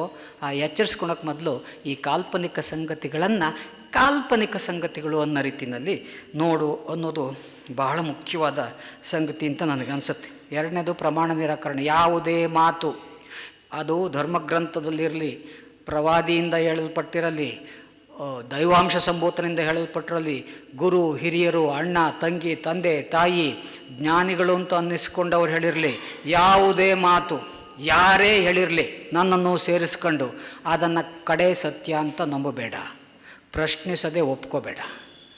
ಈ ಪ್ರಮಾಣ ನಿರಾಕರಣೆ ಬೌದ್ಧ ಧರ್ಮದಲ್ಲೂ ಎಲ್ಲ ಅವೈದಿಕ ಧರ್ಮಗಳಲ್ಲೂ, ಅದರಲ್ಲೂ ವಚನಕಾರರಂತೂ ಈ ಪ್ರಮಾಣ ನಿರಾಕರಣೆಗೋಸ್ಕರ ಅದು ಎಂಥ ಹೋರಾಟನೆ ಮಾಡಿದ್ದಾರೆ ಅಂದರೆ ಅತಿ ಹೆಚ್ಚು ಡಾಮಿನೆಂಟಾಗಿ ಕಾಣಿಸೋ ಅಂಥ ವಚನಗಳಲ್ಲಿ ಈ ಪ್ರಮಾಣ ನಿರಾಕರಣೆ ಎದ್ದು ಕಾಣುತ್ತೆ. ವೇದವೆಂಬುದು ಓದಿನ ಮಾತಿಂದ ಹಿಡಿದು ಅದೊಂದು ಕೇವಲ ಹೊಟ್ಟು ಕುಟ್ಟೋ ಕೆಲಸ, ಅವುಗಳಿಗೆ ಎಂಟ್ರಾಗಬೇಡಿ.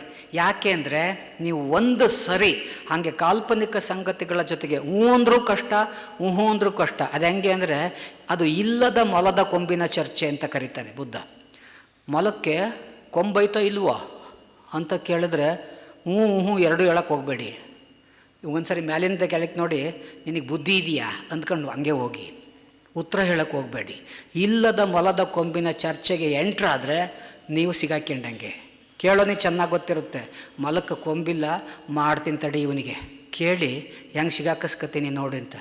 ನೀವು ನಮ್ಮ ಸುತ್ತ ನಿತ್ಯ ನಡೀತಾ ಇರೋವಂಥ ಈ ಸಂಗತಿಗಳನ್ನೇ ನೋಡಿ, ಎಷ್ಟು ಚೆನ್ನಾಗಿ ನಮ್ಮನ್ನೆಲ್ಲ ಇಲ್ಲದ ಮೊಲದ ಕೊಂಬಿನ ಚರ್ಚೆಗೆ ಎಳಿತಾರೆ. ಬರೀ ನಮ್ಮನ್ನಷ್ಟೇ ಅಲ್ಲ, ಇಡೀ ಸರ್ಕಾರಗಳನ್ನೇ ಎಳಿತಾರೆ. ಹಾಗಾಗಿ ಬೌದ್ಧ ತಾತ್ವಿಕತೆಯ ಇನ್ನೂ ಬಹಳ ಪ್ರಮುಖವಾದ 3 ನಿಲುವುಗಳಿದ್ದಾವೆ. ಲೋಕವನ್ನು ವಿವರಿಸುವ ಅವುಗಳನ್ನು ತ್ರಿಲಕ್ಷಣಗಳು ಅಂತ ಕರೀತಾರೆ. ತುಂಬ ಬ್ರೀಫಾಗಿ ಅದನ್ನು ಎರಡೆರಡೇ ಮಾತಲ್ಲಿ ಹೇಳ್ತೇನೆ. ಯಾಕೆ ಅಂದರೆ ಬೌದ್ಧ ದರ್ಶನದ ಪ್ರಮುಖವಾದ ನಿಲುವು ಈ ತ್ರಿಲಕ್ಷಣಗಳು. ಲೋಕನ ಏನಂತ ನೋಡ್ತೀಯ? ಮೊಟ್ಟ ಮೊದಲಿಗೆ ಬುದ್ಧ ಲೋಕವನ್ನು ಸರಿಯಾಗಿ ವಿವರಿಸಿಕೊಟ್ಟ ಈ ತ್ರಿಲಕ್ಷಣಗಳ ಮೂಲಕ. ಅವು ಯಾವಪ್ಪ ಅಂತಂದರೆ, ಒಂದು ಅನಿತ್ಯ, ಎರಡನೇದು ಅನಾತ್ಮ, ಮೂರನೇದು ದುಃಖ. ಅನಿತ್ಯ, ಎವ್ರಿಥಿಂಗ್ ಈಸ್ ಟೆಂಪೊರಲ್ ಅಂತ. ಎಲ್ಲವೂ ಸದಾ ನಿರಂತರವಾಗಿ ಬದಲಾಗ್ತಲೇ ಇರುತ್ತೆ, ಸದಾ ಬದಲಾಗ್ತಾ ಇರುತ್ತೆ, ಎಲ್ಲವೂ ಬದಲಾಗ್ತಿರುತ್ತೆ. ಎಷ್ಟರ ಮಟ್ಟಿಗೆ ಬದಲಾಗ್ತಿರುತ್ತೆ ಅಂದರೆ ನೀವು ವರ್ತಮಾನದ ನನ್ನನ್ನು ನೋಡಲಿಕ್ಕೆ ಸಾಧ್ಯ ಇಲ್ಲ. ಕಣ್ಣೆದ್ರಿಗಿದ್ದೀರಲ್ಲ, ನೋಡ್ತಿದ್ದೀನಲ್ಲ, ನಿಮ್ಮ ಮಾತು ಕೇಳಿಸ್ಕೊತಿದ್ದೀನಲ್ಲ ಅಂತ ನೀವು ಅಂದ್ರೂ ಕೂಡ ನೀವು ನೋಡ್ತಾ ಇರೋ ನಾನು ವರ್ತಮಾನದವನಲ್ಲ. ನನ್ನ ಬಿಂಬ ನಿಮ್ಮ ಕಣ್ಣಿನ ರೆಟಿನಾದ ಮೇಲೆ ಬಿದ್ದು ಅದು ಸಿಗ್ನಲ್ಸ್ ಆಗಿ ಕನ್ವರ್ಟ್ ಆಗಿ ನಿಮ್ಮ ಮೆದುಳಿನಲ್ಲಿ ಇಂಥವನು ಎದುರಿಗಿದ್ದಾನೆ ಅನ್ನೋದ್ರೊಳಗೆ ನಾನು ಬದಲಾಗೋಗಿರ್ತೀನಿ. ಹಾಗಾಗಿ ವರ್ತಮಾನದ ನನ್ನನ್ನು ನಿಮ್ಮನ್ನು ಎಂದೂ ನೋಡೋಕ್ಕಾಗಲ್ಲ. ಲೋಕ ಹಾಗೆ ನಿರಂತರವಾಗಿ ಬದಲಾಗ್ತಲೇ ಇರುತ್ತೆ. ಬದಲಾಗದ ಲೋಕ ಸಂಗತಿ, ಅದು ವಸ್ತು ಆದರೂ ಆಗ್ಬೋದು, ಜೀವ ಆದರೂ ಆಗ್ಬೋದು, ಬದಲಾಗದ ಲೋಕ ಸಂಗತಿ ಅನ್ನೋದು ಇಲ್ಲ. ಅದೊಂದು ಬಹಳ ಪ್ರಮುಖವಾದ ನಿಲುವು. ಲೋಕ ಸಮಸ್ತವು ಅನೇಕ ಅವಸ್ಥೆಗಳಿಂದಾದ ಮತ್ತೊಂದು ಅವಸ್ಥೆ. ಈ ಅವಸ್ಥೆ ನಿರಂತರವಾಗಿ ಬದಲಾಗ್ತಲೇ ಇರುತ್ತೆ. ಈ ಸತ್ಯನ ಇದನ್ನು ಥಿಯರಿ ಆಫ್ ರಿಲೇಟಿವಿಟಿ ಮೂಲಕ, ಕ್ವಾಂಟಮ್ ಫಿಸಿಕ್ಸ್ ಮೂಲಕ, ಕ್ವಾಂಟಮ್ ಮೆಕ್ಯಾನಿಕ್ಸ್ ಮೂಲಕ, theory of special theory of relativity ಮೂಲಕ ಈ ವಿವರಣೆಗಳನ್ನು ಭಾಳ ಬೇರೆ ಬೇರೆ ವಿಜ್ಞಾನಿಗಳು, ಅಂದರೆ ಇದನ್ನೇ ಬುದ್ಧ ಇದೇ ಟರ್ಮ್ಸಲ್ಲಿ ಹೇಳಿದ ಅಂತ ಅಲ್ಲ, ಅವನಿಗೆ ಆ ಕಾಲಕ್ಕೆ ದಕ್ಕಿದ ತಿಳುವಳಿಕೆಯನ್ನು ಅವನ ಕ್ರಮದಲ್ಲಿ ಮುಂದಿಟ್ಟ ಈ ತಾತ್ವಿಕತೆಯನ್ನು ಆಧುನಿಕ ವಿಜ್ಞಾನ ತಿರಸ್ಕರಿಸಲ್ಲ, ಅದರ ಮುಂದುವರಿಕೆ ಇದೆ. ಹಾಗಾಗಿ ಈ ಅನಿತ್ಯ ಒಂದು ಬೌದ್ಧ ದರ್ಶನದ ಅತ್ಯಂತ ಪ್ರಮುಖವಾದ. ಎರಡನೇದು ಅನಾತ್ಮ. ಆತ್ಮ ಆಫ್ ಇಟ್ಸ್ ಓನ್, ಅದರದ್ದೇ ಆದ ಅಸ್ತಿತ್ವ ಜಗತ್ತಿನಲ್ಲಿ ಯಾವುದಕ್ಕೂ ಇಲ್ಲ, ನನಗೂ ಇಲ್ಲ, ನಿಮಗೂ ಇಲ್ಲ. ಈ ಲೋಕದಲ್ಲಿರುವ ಯಾವ ಸಂಗತಿಯೂ ಇಂಡಿಪೆಂಡೆಂಟ್ ಆದ ಎಂಟೈಟಿ ಅಲ್ಲ. There is no independent entity in the world. ಯಾವುದಕ್ಕೂ ಸ್ವತಂತ್ರವಾದ ಅಸ್ತಿತ್ವ ಇಲ್ಲ, ನನಗೂ ಅಷ್ಟೇ, ನಿಮಗೂ ಅಷ್ಟೇ. ಯಾವುದಕ್ಕೂ ಆದಿ ಇಲ್ಲ, ಅಂತ್ಯ ಇಲ್ಲ. ಹಾಗಾಗಿ ಈ ಎರಡನೆಯ ಅನಾತ್ಮ ಅತ್ಯಂತ ಪ್ರಮುಖವಾದ ನಿಲುವು. ಅನಾತ್ಮವಾದ ನಮ್ಮ ಲೋಕ ನಡೆಯನ್ನು ಅತ್ಯಂತ ಸರಿಯಾಗಿಸುವ ಒಂದು ನಿಲುವು. ಮೂರನೇದು ದುಃಖ. ದುಃಖ ಅನ್ನೋದು ಈ ಕನ್ನಡದ ದುಃಖ ಪಾಲಿಯ ದುಃಖಕ್ಕೆ ಸಮಾನ ಪದ ಅಲ್ಲ. ಬಲು ಜನ ಹೇಳ್ತಾರೆ ದುಃಖ ಆಸೆಯ ದುಃಖಕ್ಕೆ ಮೂಲ ಅಂತ ಬುದ್ಧ ಹೇಳ್ದ ಅಂತ ಒಂದು ದೊಡ್ಡ ಸುಳ್ಳನ್ನು ಒಂದು 100 ವರ್ಷದಿಂದ ಕಟ್ಕೊಂಡು ಬಂದಾರೆ, 108 ವರ್ಷದಿಂದ ಕಟ್ಕೊಂಡು ಬಂದಾರೆ ಕನ್ನಡದಲ್ಲಿ. ಬುದ್ಧ ಆಸೆಯ ದುಃಖಕ್ಕೆ ಮೂಲ ಅಂತ ಹೇಳ್ದ ಅಂತ 3ನೇ ಕ್ಲಾಸಿಂದ ಓದಿ ಒಂದು ದೊಡ್ಡ ಅಸಲಿ ಸುಳ್ಳದು. ಆಸೆನೇ ಇಲ್ಲದಿದ್ರೆ ಬದುಕಕ್ಕಾಯ್ತದೆ ಅಂದ್ರಿ. ಎದುರುಗಡೆ ಬಡಿಸಿದ ಊಟನ ಒಂಚೂರು ಅದ್ರ ಬಗ್ಗೆ ಆಸೆನೇ ಇಲ್ಲ ಅಂತಂದ್ರೆ ನಾವು ತಿನ್ನೋಕ್ಕಾಯ್ತದ? ತಿನ್ನಬೇಡವ ನಾವು ಅದನ್ನು? ಖಂಡಿತ ಬುದ್ಧ ಅದು ಹೇಳಿಲ್ಲ. Craving is the root cause of suffering ಅಂತ ಅವನು ಹೇಳಿತ್ತು. ತನ್ಹಾ craving is the root cause. Craving ಅನ್ನೋ ಪದನ ವಿವರಿಸಬೇಕಾದ ಅಗತ್ಯ ಇಲ್ಲ. ಯಾವುದನ್ನಾದರೂ ಬಯಸೋದು ತಪ್ಪಲ್ಲ, ಆದರೆ ಇದೇ ಇರಬೇಕು, ಇದು ಬೇಡವೇ ಬೇಡ, ಇದು ಮಾತ್ರ ಇರಬೇಕು, ಇದೆಂದೂ ನಮಗೆ ಬರದೇ ಇರಲಿ, ಇದಾಗಲ್ಲ. ಯಾಕೆ ಅಂದರೆ ಸದಾ ಲೋಕ ಬದಲಾಗ್ತಾ ಇದೆ, ಯಾವುದು ಸ್ಥಿತವಾದದ್ದಿಲ್ಲ. ಹಂಗೆ ಸದಾ ಬದಲಾಗ್ತಾ ಇರುವಂಥ ಲೋಕದ ನಡೆಯ ನಾನು ನಿಲ್ಲಿಸ್ತೀನಿ, ನನಗಿದು ಮಾತ್ರ ಬೇಕು, ನಾನು ಸದಾ ಯೌವನದ ಹುಡುಗನಾಗೇ ಇರಬೇಕು, ನಾನು ಹುಡುಗಿಯಾಗೇ ಇರಬೇಕು, ನಾನು ಮಗುವಾಗೇ ಇರಬೇಕು, ಆಗಲ್ಲ. ಆ ಬದಲಾವಣೆನ ಒಪ್ಪಿಕೊಂಡ್ರೆ ಮಾತ್ರ ಈ ಒಪ್ಪಿಕೊಳ್ಳುವ ಅಥವಾ ಈ ಬದಲಾವಣೆಯ ತಲ್ಲಣವನ್ನು, ನಿರಂತರ ಬದಲಾಗುತ್ತಿರುವ ಲೋಕದ ನಡೆಯನ್ನು ದುಃಖ ಅಂತ. ಅದರಲ್ಲಿ ದುಃಖದಲ್ಲಿ 3 ಪದಗಳ ವಿವರಣೆ, 3 ಹಂತದ ವಿವರಣೆಗಳಿದ್ದಾವೆ. ಮೊಟ್ಟ ಮೊದಲ ವಿವರಣೆ ಬುದ್ಧ ನೀಡಿದ್ದು ಲೋಕ ಸಮಸ್ತವು ತಲ್ಲಣಿಸ್ತಾ ಇದೆ. ಎವ್ರಿಥಿಂಗ್ ಈಸ್ ಫ್ಲಕ್ಚುಯೇಟಿಂಗ್ ಅಥವಾ everything is in a fluctuating condition. ಎಲ್ಲವೂ ನಿರಂತರ ತಲ್ಲಣಿಸ್ತಾ ಇದೆ. ಅದು ಅಣುವಿನ ರೂಪದಲ್ಲೂ ನಿಜ, ಬೃಹತ್ತಿನ ರೂಪದಲ್ಲೂ ನಿಜ. ಹೀಗೆ ಸದಾ ತಲ್ಲಣಿಸ್ತಾ ಇರುವಂಥ ಈ ಪರ್ಟರ್ಬ್ಡ್ ಕಂಡೀಷನ್ ಇದೆಯಲ್ಲ, ದಿಸ್ ಈಸ್ ಸಫರಿಂಗ್. ಅದು ದುಃಖ, ಸಫರಿಂಗ್ ಅಲ್ಲ, ದಿಸ್ ಈಸ್ ದುಃಖ. ಲೋಕದ ಲಕ್ಷಣವೇ ದುಃಖ. ಅದು ನಾವು ಅನುಭವಿಸುವ ಒಂದು ಭಾವವಿಶೇಷ ಅಲ್ಲ, ಭಾವವಿಶೇಷವೂ ದುಃಖವೇ. ಆದರೆ ಲೋಕದ ಈ ತಲ್ಲಣ ಇದೆಯಲ್ಲ, ಈ ತಲ್ಲಣದಲ್ಲೇ ಮತ್ತೆ ಲೋಕದಲ್ಲಿ ಒಮ್ಮೆ ಘಟಿಸಿದ್ದು ಮತ್ತೆಂದೂ ಘಟಿಸಲ್ಲ. It's not cyclic. ಅದು ಚಂದ್ರಿಕೆಯ ರೀತಿಯದ್ದು, ಮುಂದಕ್ಕೆ ಹೋಗುತ್ತೆ ಹೊರತು ಬದಲಾಗ್ತಾ. ಮತ್ತೆಂದು ಒಮ್ಮೆ ಘಟಿಸಿದ್ದನ್ನು ಇನ್ನೊಂದು ಸರಿ ಲೋಕ no, the very journey of the world itself is irreversible. Reverse ಸಾಧ್ಯವೇ ಇಲ್ಲ. ಅದು ಒಂದು ಪ್ರೋಟೀನಿನ ಕಣದಿಂದ ಹಿಡಿದು ಲೋಕ ಸಮಸ್ತದ ನಡೆಯಲ್ಲಿ ಮತ್ತೆ ಒಮ್ಮೆ ಸಂಭವಿಸಿದ್ದು ಇನ್ನೊಂದು ಸರಿ ಸಂಭವಿಸಲ್ಲ. ಈ ಚಲನೆ ದುಃಖ ಅಂತ ಕೂಡ ಅವನು ವಿವರಿಸಿದ್ದು. ಈ 3 ಬಹಳ ಮುಖ್ಯವಾದ ಬೌದ್ಧ ತಾತ್ವಿಕತೆ ಅಂತ ನಾನು ಭಾವಿಸ್ತೇನೆ. ಎರಡನೇದಾಗಿ ತತ್ವಪದಗಳು. ಇದು ಬಹಳ ತುಂಬ ಸಂಕ್ಷಿಪ್ತವಾದ ಬೌದ್ಧ ತಾತ್ವಿಕತೆಯ ಪ್ರಮುಖ ಪರಿಕಲ್ಪನೆಯವರು.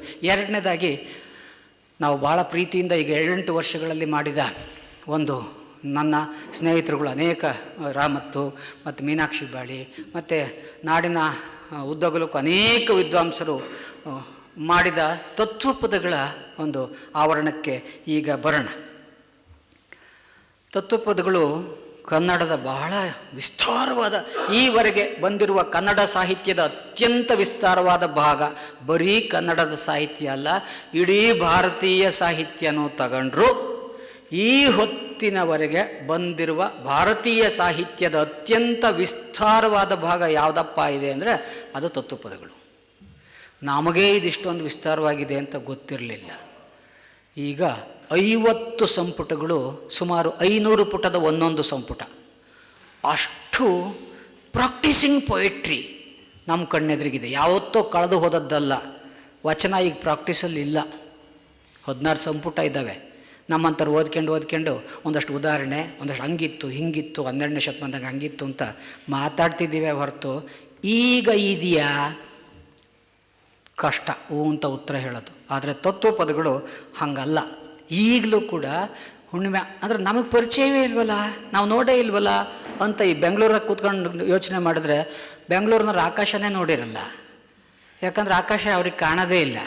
ಬರೀ ಲೈಟಿನ ಬೆಳಕಿನ ನಡುವೆ ಎಂದೂ ಆಕಾಶ ನೋಡದೇ ಇರೋರಿಗೆ ಕತ್ತಲಿನ ಕರ್ನಾಟಕ ಏನು ಗೊತ್ತಾಯ್ತದೆ? ಇದು ಹೇಳಿ ಕೇಳಿ ಕತ್ತಲ ಕಾವ್ಯ.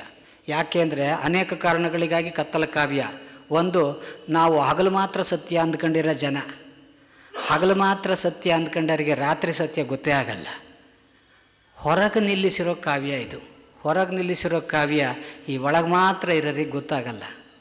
ಆದರೆ ಈ ಕಾವ್ಯದ ಒಂದು ಪರಿಚಯನ ಮಾಡಿಕೊಂಡ್ರೆ ಅದು ಅತ್ಯಂತ ಸರಳವಾದ ಒಂದು ಸೋರೆಕಾಯಿಗೆ ಒಂದು ಬಿದಿರ ಕೋಲ್ ಕಟ್ಟಿ ಒಂದು ಏಕತಾರಿ ಒಂದೇ ಒಂದು ತಂತಿನ ಹಿಂಗೆ ಎಳೆದು ಕಟ್ಟಿಬಿಟ್ರೆ ಅಂಥದ್ದೊಂದು ಏಕತಾರಿ, ಪಕ್ಕದಾಗ ಒಂದು ದಂಬಡಿ, ಒಂದು ತಾಳ, 3 ಜನ ಇದ್ದರೆ ಹುಣ್ಣಿಮೆಯ ನಡುರಾತ್ರಿ ಎಲ್ಲೋ ಚಿಕ್ಕನಾಯಕನಹಳ್ಳಿ ತಾತಯ್ಯನ ಗೋರಿನಲ್ಲಿ ಯಾರೋ 3 ಸಾಧಕರು ಕೂತ್ಕೊಂಡು ನೋಡಿದೇನೆ ಪ್ರೌಢ ಸುಂದರಿ, ಆ ಜಾಡ ತಿಳಿದು ನೋಡಿದೇನೆ ಪ್ರೌಢ ಸುಂದರಿ, ರೂಢಮಾಗಿ 3 ನದಿಯು ಕೂಡಿಯಿರುವ ತಾವಿನಲ್ಲಿ ಆಡಿ ಬಂದು ಜೋಡಿಗಿಳಿಯು ಕೂಡಿ ಮಾತಾಡುವುದನ್ನು ನೋಡಿದೇನೆ ಪ್ರೌಢ ಸುಂದರಿ.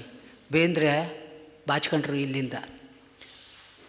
ಉರಿವ ಗಿರಿಯ ತುದಿಯ ಮೆರೆದು ಸುರಿವ ಸುಧೆಯ ಭರದಿ ಸವಿದು ಗುರುತನರಿತು ಶರೀರ ಮರೆತು ಹರಿಹರ ಗುರುವರನ ಬೆರೆತು ನೋಡಿದೇನೆ ಪ್ರೌಢ ಸುಂದರಿ. ಒಬ್ಬಳು ಪ್ರೌಢ ಸುಂದರಿನ ಈ ರೂಢಮಾಗಿ 3 ನದಿಯು ಕೂಡಿಯಿರುವ ತಾವಿನಲ್ಲಿ. ಬಹಳ ದೊಡ್ಡ ಸಾಧಕ ಪ್ರಪಂಚ ಒಂದು ನಮ್ಮ ಕರ್ನಾಟಕದ ನಟ್ಟ ನಡುವೆ ಈ ಹೊತ್ತಿಗೂ ಸಂಭ್ರಮದಿಂದ ಪ್ರಾಕ್ಟೀಸ್ ಮಾಡ್ತಾ ಇದೆ. ಈ 50 ಸಂಪುಟಗಳು ಹಾಡಲಿಕ್ಕೆ ಕಟ್ಟಿದ ಹಾಡುಗಳಲ್ಲ, ನಿಮಗೆ ಕೇಳಿಸ್ಲಿಕ್ಕೆ ಕಟ್ಟಿದ ರಚನೆಗಳಲ್ಲ. ಮತ್ತು ಇವೇನಿವು ಅಂದರೆ, ನಾವು ಸಾಮಾನ್ಯವಾಗಿ ಲಿಟ್ರೇಚರ್ನ ಅಧ್ಯಯನ ಮಾಡಬೇಕಾದ್ರೆ ಅದು ರಿಟನ್ನ ಓರಲ್ಲ, ಕಂಠಸ್ಥವ ಅಭಿಜಾತ್ವ, ಬರಹದ ಮೂಲಕ ಹೀಗೆ ಮಾತ್ರ ನೋಡ್ತೀವಿ. ಕನ್ನಡದಲ್ಲಿರೋ ಸಾಹಿತ್ಯದ ಬಹಳ ದೊಡ್ಡ ಪ್ರಕಾರ ಇಟ್ಸ್ ಪ್ರಾಕ್ಟೀಸಿಂಗ್ ಪೊಯೆಟ್ರಿ, ಸಾಧಕ ಪಠ್ಯ. ರಾಮಾಯಣ ಮಹಾಭಾರತಗಳು ಸಾಧಕ ಪಠ್ಯಗಳಲ್ಲ. They are for reciting, rendering, ಕೇಳ್ಸೋಕ್ಕೆ, ನಿಮಗೆ ಕೇಳ್ಸೋಕ್ಕೆ. ಕೇಳೈ ಅಂತೆಲ್ಲ ಶುರು ಮಾಡ್ತಾರೆ. ಕೇಳೈ ಜನಮೇಜಯ, ಕೇಳೋಕ್ಕೆ, ಹೇಳ್ತಾ ಇದ್ದೀನಿ ಕೇಳಿಸ್ಕ, ಹೇಳ್ತೀನಿ ಕೇಳ ಅಂತ ಶುರು ಮಾಡಿದ್ರೆ ಇವರು ತತ್ವಪದಕಾರರು ಕಣ್ಣು ಬಿಟ್ಕೊಂಡು ಆಡಲ್ಲ. 2 ಥರ ಆಡ್ಬೋದು. ಕಣ್ಣು ಬಿಟ್ಕೊಂಡು ಆಡೋರು ಎದುರಿಗಿರೋರಿಗೆ ಆಡ್ತಿರ್ತಾರೆ, ಕಣ್ಣು ಮುಚ್ಕೊಂಡು ಆಡೋರು ತಮಗೆ ತಾವು ಆಡ್ಕೊತಿರ್ತಾರೆ. ಹೀಗೆ ಒಳಕ್ಕೆ ಹಾಡಿಕೊಂಡಂಥ ಈ ತತ್ವಪದಗಳ ಲೋಕ ಇದೆಯಲ್ಲ, ಅದು ಒಂದು ಸಾರಿ ತನ್ನನ್ನು ತಾನು ಮೊದಲು ನೋಡ್ಕಾನತ್ತೆ. ತತ್ವಪದಗಳು ಮೊದಲು ನಿನ್ನನ್ನು ನೀನು ನೋಡ್ಕ. ನಾವು ಎಂದೂ ನಮ್ಮನ್ನು ನಾವು ನೋಡ್ಕೊಂಡೇ ಇರಲ್ಲ, ಲೋಕನೆಲ್ಲ ನೋಡ್ಕೊಂಡು ಓಡಾಡ್ತಿರ್ತೀವಿ. 2 ಕಣ್ಣು ಎದುರು ಮಾತ್ರ ನೋಡ್ತವೆ, ಅವು ಮುಚ್ಚಿದ್ರು ಮಾತ್ರ ಒಳಕ್ಕೆ ನೋಡ್ಕೊಳಕ್ಕೆ ಸಾಧ್ಯ ಆಗೋದು. ನಾವು ನಮ್ಮ ಕಣ್ಣು ಮುಚ್ಚೋದೇ ಇಲ್ಲ, ಯಾವಾಗಲೂ ತೆರ್ಕೊಂಡು ಅದು ಹಂಗೆ ಇದಿಂಗೆ ಅಂತ ನೋಡ್ತಿರ್ತೀವಲ್ಲ. ಎಂದಾದ್ರೂ ಒಳಕ್ಕೆ ನೋಡ್ಕೊಂಡಿದ್ದೀವ? ಕಣ್ಣು ಮುಚ್ಕ, ಒಳಕ್ಕೆ ನೋಡ್ಕ. ಹಾಗೆ ಆಡೋ ಮಾತು ಅಷ್ಟೇ.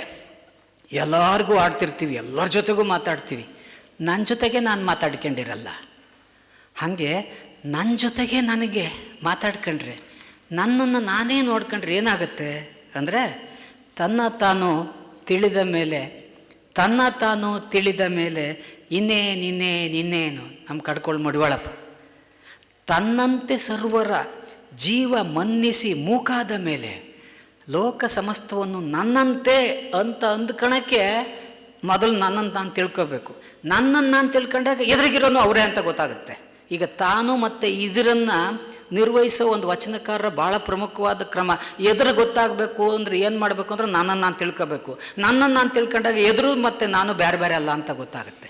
ಅದನ್ನು ಮಡಿವಾಳಪ್ಪ ಹಿಂಗೆ ಹೇಳ್ತಾವನೆ, ತನ್ನಂತೆ ಸರ್ವರ ಜೀವ ಮನ್ನಿಸಿ ಮೂಕಾದ ಮೇಲೆ ಇನ್ನೇನು ತಾನೇ ಲಕ್ಷ, ತಾನೇ ಲಕ್ಷ, ಸಾವಿರ, 100, ತಾನೇ 10, 9, 8, 7, ತಾನೇ 6, 5, 4, 3, ತಾನೇ 2 ಆದ ಮೇಲೆ ಇನ್ನೇನು ಲೋಕನ ಲಕ್ಷ್ಯವಾಗಿ ನೋಡಿದವನು ಕಡೆಗೆ ಬರ್ತಾ ಬರ್ತಾ ಬರ್ತಾ 2 ಆಗಿ 1 ಆಗಿ ಅದನ್ನು 0 ಮಾಡಿಬಿಟ್ರೆ ಎಲ್ಲದ್ರ ಜೊತೆಗೆ ಬೆರ್ತು ಹೋಗ್ಲಿಕ್ಕೆ ಸಾಧ್ಯ. ತಾನೇ ನೀನು, ನೀನೇ ತಾನು, ತಾನೇ ಅಲ್ಲ, ತಾನೇ ಇಲ್ಲ, ತಾನೇ ಮಹಾಂತ, ತಾನೇ ತಾನು ಏನೊಂದಾದ ಮೇಲೆ ಇನ್ನೇನು. ಈ ತತ್ವಪದಕಾರರು ಅಂದರೆ ಯಾರು? ನಿಮಗೆಲ್ಲ ಒಂದಷ್ಟು ಅಸ್ಪಷ್ಟವಾಗಿ ಗೊತ್ತಿರ್ಬೋದು. ಒಂದಷ್ಟು ಹೆಸರುಗಳನ್ನು ಪಟ್ಟಿನ ಹೇಳ್ತೇನೆ.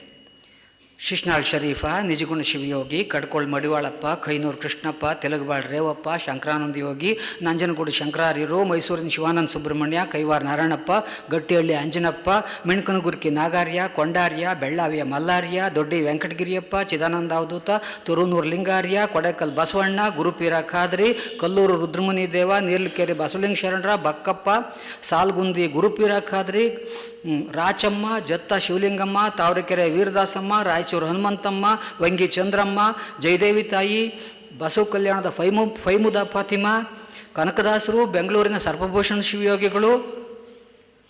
ವೋಟ್ರ್ ಲಿಸ್ಟ್ ಹೇಳ್ದಂಗೆ ಹೇಳ್ಕೊಂಡು ಹೋಗ್ಬೋದು, ಮುಗಿಯಲ್ಲ ಅಷ್ಟು ಬೇಗ. ಇಷ್ಟೊಂದು ಜನ, 100 ಜನ ತತ್ವಪದಕರು ನಮ್ಮ ನಡುವೆ ಈ ಹೊತ್ತಿಗೂ ಕೂಡ ನಮ್ಮ ಬಯಲು ಸೀಮೆಯಲ್ಲಿ, ಇನ್ಕ್ಲೂಡಿಂಗ್ ಇಲ್ಲೇ KR ಪುರಮಲ್ಲೇ ಗದ್ದಿಗೆ ಇರುವಂಥ ಶಂಕರಾನಂದ ಯೋಗಿಗಳು ನಮ್ಮ ಬಯಲು ಸೀಮೆಯ ಅತ್ಯಂತ ಪ್ರಮುಖವಾದ ಕವಿ. ನಮ್ಮಲ್ಲಿ ಯೂನಿವರ್ಸಿಟಿಗಳಲ್ಲಿ, ಕಾಲೇಜುಗಳಲ್ಲಿ ಹೋಗಿ ಒಂದು ಪ್ರಶ್ನೆ ಕೇಳಿದ್ರೆ ಒಂದು ದೊಡ್ಡ ಭಯಂಕರ ತಪ್ಪು ಉತ್ತರ ಬರ್ತದೆ. ಕನ್ನಡದಲ್ಲಿ ಅತ್ಯಂತ ಹೆಚ್ಚು ಓದಿಸ್ಕೊಂಡಿರೋ ಕವಿ ಯಾರಪ್ಪ ಅಂತ ಕೇಳಿದ್ರೆ ಲಕ್ಷ್ಮೀಶ ಅಂತ ಕೆಲವರು, ಕುಮಾರವ್ಯಾಸ ಅಂತ ಕೆಲವರು. ಆದರೆ ಕಣ್ಬಿಟ್ಟು ನೋಡಿದ್ರೆ, ಲೋಕನ ಸರಿಯಾಗಿ ಕಣ್ಬಿಟ್ಟು ನೋಡಿದ್ರೆ ನಮ್ಮ ಮೇಷ್ಟ್ರುಗಳು ನಿಜವಾಗೂ ಕನ್ನಡದ ಅತ್ಯಂತ ಹೆಚ್ಚು ಓದಿಸ್ಕೊಂಡಿರೋ ಕವಿ ಯಾರಪ್ಪ ಅಂದರೆ ಶನಿ ಮಾತ್ಮೆ ಬರೆದವನು, 2ನೇವನು ದೇವಿ ಮಾತ್ಮೆ ಬರೆದ ಚಿದಾನಂದ ಅವಧೂತ, 3ನೇವನು ಕಡ್ಕೋಳ್ ಮಡಿವಾಳಪ್ಪ, 4ನೇ ನಮ್ಮ ಶಂಕರಾನಂದ ಯೋಗಿ. ಒಂದು ಮಾತನ್ನು ತುಂಬ ಎಚ್ಚರದಿಂದ ಮತ್ತು ಅಷ್ಟೇ ನಿಷ್ಠೆಯಿಂದ ಪ್ರಾಮಾಣಿಕವಾಗಿ ಹೇಳ್ತಾ ಇದ್ದೀನಿ, ಕರ್ನಾಟಕದ ಸಾಂಸ್ಕೃತಿಕ ನಾಯಕ ಯಾರು? ಕರ್ನಾಟಕದ ಸಾಂಸ್ಕೃತಿಕ ನಾಯಕ ಯಾರು? ನಾನಂತೇನೆ ಕರ್ನಾಟಕದ ಸಾಂಸ್ಕೃತಿಕ ನಾಯಕರು ಯಾರು ಅಂತ ಕೇಳಬೇಕಿತ್ತು ಈ ಪ್ರಶ್ನೆನ. ಹೌದಪ್ಪ, ಕರ್ನಾಟಕದ ಸಾಂಸ್ಕೃತಿಕ ನಾಯಕರು ಮೊದಲು ಹೇಳಬೇಕಾದ ಹೆಸರು ಗುರುಸ್ವರೂಪಿಯಾದ ಅಲ್ಲಮಪ್ರಭು, ಆಮೇಲೆ ಬಸವಣ್ಣ, ಆಮೇಲೆ ಕಡ್ಕೋಳ ಮಡಿವಾಳಪ್ಪ, ಆಮೇಲೆ ಶಂಕರಾನಂದ ಯೋಗಿ, ಆಮೇಲೆ ಶಿಶ್ನಾಳ್ ಶರೀಫ. ಯಾಕೆ ಒಬ್ಬರೇ ಯಾಕೆ ಆಗಬೇಕು? ಈ ಪ್ರಶ್ನೆ ಕೇಳಬೇಕಲ್ವ ನಾವು? ಈ ಎಚ್ಚರ ನಮಗೆ ಬೇಕಲ್ವಾ? ಇವರೆಲ್ಲ ಯಾಕೆ ಅಂದರೆ ನಮ್ಮ ಇಡೀ ಬಯಲು ಸೀಮೆ ಹಾಡ್ತಿರೋದು ಯಾರನ್ನ? ಇಡೀ ಕಲ್ಯಾಣ ಕರ್ನಾಟಕದ ಪ್ರತಿ ಮನೆಯ ದೀಪ ಯಾರು ಅಂತ ಕೇಳಿ, ಸರಿಯಾಗಿ ಕೇಳಿ, ಅಥವಾ ನೀವೇ 2 ಆಪ್ಷನ್ ಕೊಟ್ಟು ಕೇಳಿ, ಯಾರು ವಚನಕಾರರೋ ಕಡ್ಕೊಳ್ಳಿ ಮಡಿವಾಳಪ್ಪನೋ ಅಂತ ಕೇಳಿದರೆ ತಕ್ಷಣ ಉತ್ತರ ಬರ್ತಾನೆ, ಮಡಿವಾಳಪ್ಪ ಸರ್ ಅಂತ. ಹಂಗಾರೆ ಮಡಿವಾಳಪ್ಪ ಸಾಂಸ್ಕೃತಿಕ ನಾಯಕ ಅಲ್ವಾ? ಉಳಿದವ್ರು ಯಾಕಲ್ಲ ಅನ್ನೋದನ್ನು ಹೇಳಿ ಇವ್ರು ಮಾತ್ರ ಅಂತ ಹೇಳಲಿ. ಹಾಗಾಗಿ ಈ ತತ್ವಪದಕಾರರ ಪರಂಪರೆ ಬರೀ ಉತ್ತರ ಕರ್ನಾಟಕದಲ್ಲಿ ಅಷ್ಟೇ ಸಮೃದ್ಧವಾಗಿಲ್ಲ, ಬೆಂಗಳೂರಲ್ಲೂ ಯಥೇಚ್ಛವಾಗಿ ತತ್ವ ಹಾಡ್ತಾರೆ. ನಾವು ಕೇಳಿಸ್ಕೊಂಡಿಲ್ಲ, ಆ ಆವರಣಗಳು ಬೇರೆ ಇದ್ದಾವೆ. ಸಾಧಕರು ಯಥೇಚ್ಛವಾಗಿದ್ದಾರೆ. ಹುಣ್ಣಿಮೆ ಅಮಾವಾಸ್ಯೆಗಳಲ್ಲಿ ಅವ್ರದ್ದೇ ಆದಂಥ ಜಾಗದಲ್ಲಿ ಸೇರ್ಕೋತಾರೆ. ಯಾರು ಬರಬೇಕು ಅಂತ ಬಂದವ್ರನ್ನೂ ಅಕಸ್ಮಾತ್ ನೀವು ಹೋಗಿ ತತ್ವ ಎಲ್ಲರೂ ಆಡ್ತಾಯಿದ್ರೆ ಒಂದು ದಾಮ್ಡಿ ಶಬ್ದ ಕೇಳ್ತದೆ. ಅಕಸ್ಮಾತ್ ಒಂದೊಂದು ಸರಿ ಹಾರ್ಮೋನಿಯಮ್ನೂ ಇಟ್ಕೊಂಡಿರ್ತಾರೆ, ಕಡಿಮೆ ಒಂದು ದಾಮ್ಡಿ ಸದ್ದು, ಒಂದು ಏಕ್ತಾರಿ ಸದ್ದು. ನೀವು ರಾತ್ರಿ 10 ಗಂಟೆ 11 ಗಂಟೆ ಆದಮೇಲೆ ಶುರು ಮಾಡ್ತಾರೆ, ಎಲ್ಲ ಮಲಗಿದ ಮೇಲೆ ಅವ್ರು ಎಚ್ಚರಾಗ್ತಾರೆ. ಕರ್ನಾಟಕದಲ್ಲಿ ಈ ಎಚ್ಚರದ ಜಗತ್ತೊಂದು ನಡುರಾತ್ರಿನಲ್ಲಿ ಎಚ್ಚರವಾಗುತ್ತೆ. ನಾವು ಅಚ್ಚುಕಟ್ಟಾಗಿ ಮಲಗಿರ್ತೀವಿ. ಆದರೆ ಆ ಎಚ್ಚರದ ಜಗತ್ತಿಗೆ ನೀವು ಹೋಗಿ ಕೂತ್ಕೊಳ್ಳಿ, ನಿಮ್ಮನ್ನು ಅವ್ರು ಏನೂ ಮಾತಾಡ್ಸಲ್ಲ. ನೀವು ಯಾರು ಅಂತಲೂ ಕೇಳಲ್ಲ, ಯಾಕೆ ಬಂದಿದ್ದೀರಾ ಅಂತಲೂ ಕೇಳಲ್ಲ, ಎದ್ದೊಳ್ಟ್ರಿ ಯಾಕೆ ಹೋದ್ರಿ ಅಂತಲೂ ಕೇಳಲ್ಲ. ಒಳಕ್ಕೆ ಬರೋದಾದ್ರೆ ಮಾತ್ರ ಬರ್ರಿ, ಬರೀ ಕುತೂಹಲಕ್ಕೆ ಬಂದೆದ್ದೋದರನ್ನ ಅವ್ರು ಮಾತನಾಡ್ಸಲ್ಲ. ಸಾಧಕ ಬದುಕಿನ ಕ್ರಮವೇ ಇಷ್ಟೊಂದು ಸಮೃದ್ಧವಾಗಿರುವಂಥ ಈ ತತ್ವಪದಕಾರರಲ್ಲಿ ಅನೇಕ ಚಿಂತನಾ ಪ್ರಸ್ಥಾನಗಳಿದ್ದಾವೆ. ಅದು ಭಾಳ ಮುಖ್ಯವಾಗಿ ಈ ಅವೈದಿಕ ದರ್ಶನಗಳಲ್ಲಿ ತತ್ವಪದಕಾರರ ಅನೇಕ ಚಿಂತನಾ ಪ್ರಸ್ಥಾನಗಳಿದೆ. ಅದರಲ್ಲಿ ಭಾಳ ಮುಖ್ಯವಾಗಿ ನಿಜಗುಣರ ಷಟ್ಸ್ಥಲ, ವಚನಕಾರರ ಷಟ್ಸ್ಥಲ ಬೇರೆ, ನಿಜಗುಣರ ಷಟ್ಸ್ಥಲದ ಕಲ್ಪನೆ ಬೇರೆ ಇದೆ. ಅಂಥದ್ದೊಂದು ಪ್ರಸ್ಥಾನ ಇದೆ. ಶಂಕರಾನಂದ ಯೋಗಿಗಳ ಅದ್ವೈತ ಇದೆ, ಮಡಿವಾಳಪ್ಪನವರ ಸಹಜ ಮಾರ್ಗ ಇದೆ, ರಾಮಾವಧೂತರ ಭಾಳ ಮುಖ್ಯವಾಗಿ ಇಡೀ ಭಾರತದಲ್ಲಿ ಅತ್ಯಂತ ಹೆಚ್ಚು ಬೌದ್ಧ ಆವರಣದಲ್ಲಿ ಬದುಕ್ತಾ ಇರುವಂಥ ಲಕ್ಷ ಲಕ್ಷ ಜನ ಇವತ್ತಿಗೂ ಇದ್ದಾರೆ. ಬೌದ್ಧ ಧರ್ಮ ಎಲ್ಲೂ ಹೋಗಿಲ್ಲ. ಅಚಲ ಅಂತ ಒಂದು ಸಾಧಕರ ಪರಂಪರೆ ಇದೆ. ಕರ್ನಾಟಕ, ಆಂಧ್ರ, ಒರಿಸ್ಸಾದವರೆಗೆ ಲಕ್ಷಾಂತರ ಜನ ಆ ಅಚಲ ಮಾರ್ಗಿಗಳು, ನಮ್ಮನ್ನು ಅಚಲಿಗರು ಅಂತ ಕರ್ಕೊತಾರೆ. ಬೆಂಗಳೂರಲ್ಲೂ ಒಂದು 3-4 ಮಠಗಳಿದ್ದಾವೆ, ಆದರೆ ಅವರಿಗೆ ಅದು ಬೌದ್ಧ ಅಂತ ಗೊತ್ತಿಲ್ಲ. ಅಚಲ ಅನ್ನುವುದು ಒಂದು ನಿರ್ದಿಷ್ಟವಾದ ಸ್ಥಳಾನುಕ್ರಮದಲ್ಲಿ 8ನೇ 10 ಸ್ಥಳದ ಒಂದು ಕ್ರಮದಲ್ಲಿ 8ನೇಯದನ್ನು ಅಚಲ ಅಂತ ಅವರು ಬೌದ್ಧರು ಗುರುತಿಸ್ತಾರೆ. ಅದೇನಪ್ಪ ವಿಶೇಷ ಅಂದರೆ, ಅಚಲ ಅನ್ನುವುದು ಬಹಳ ಮುಖ್ಯವಾಗಿ ಲೋಕದ ಯಾವುದೇ ಸಂಗ್ರಹದಿಂದ, ಅದು ಮನೋಸಂಗ್ರಹದಿಂದ ಈವರೆಗೆ ಲೋಕದ ಅನುಸಂಧಾನದಲ್ಲಿ ನನ್ನ ಮನಸ್ಸಿನಲ್ಲಿ ಗುಡ್ಡೆ ಹಾಕಿಕೊಂಡಿರುವ ಸಂರಚನೆಗಳೇನಿದ್ದಾವೆ ಅದನ್ನು ಐಡಿಯೇಷನ್ ಸ್ಟೋರ್ ಅಂತ ಕರೀತಾರೆ. ಅಂದರೆ ನಮ್ಮ ಮನಸ್ಸಿನಲ್ಲಿ ಸಂಗ್ರಹಗೊಂಡಿರುವ ಸಂರಚನೆಗಳ ಮೂಲಕ ನಾನು ಯಾವ ನಿರ್ಣಯವನ್ನು ತಗೊಳ್ಳಲ್ಲ, ಎಲ್ಲವನ್ನೂ ಖಾಲಿ ಮಾಡಿಕೊಂಡು I will not be moved by the constructions of the ideation store ಅಂತ ಅದರ ವಿವರಣೆ. ಇದನ್ನು ಬದುಕುತ್ತಾ ಇರುವಂಥ ಬಹಳ ಲಕ್ಷ ಲಕ್ಷ ಜನರ ಅಚಲ ಮಾರ್ಗ ಇದೆ. ಅಲ್ಲಿಶಾರಿಯರ ಗುಡಿಕಲ್ ಮಾರ್ಗ ಇದೆ, ಸಿದ್ಧಾರೂಢರ ಆರೂಢ ಮಾರ್ಗ ಇದೆ. ಬಹಳ ಮುಖ್ಯವಾಗಿ ಕರ್ನಾಟಕ ಉದ್ದಗಲಕ್ಕೂ ವ್ಯಾಪಕವಾಗಿ ಸೂಫಿ ಮಾರ್ಗ ಇದೆ. ಇಷ್ಟು ವ್ಯಾಪಕವಾದ ಇದನ್ನು, ಅದು ತತ್ವಪದಕಾರರದ್ದು ಭಕ್ತಿ ಮಾರ್ಗವೂ ಅಲ್ಲ, ದೈವ ಮಾರ್ಗವೂ ಅಲ್ಲ, ಅದು ಗುರು ಮಾರ್ಗ, ಜ್ಞಾನ ಮಾರ್ಗ.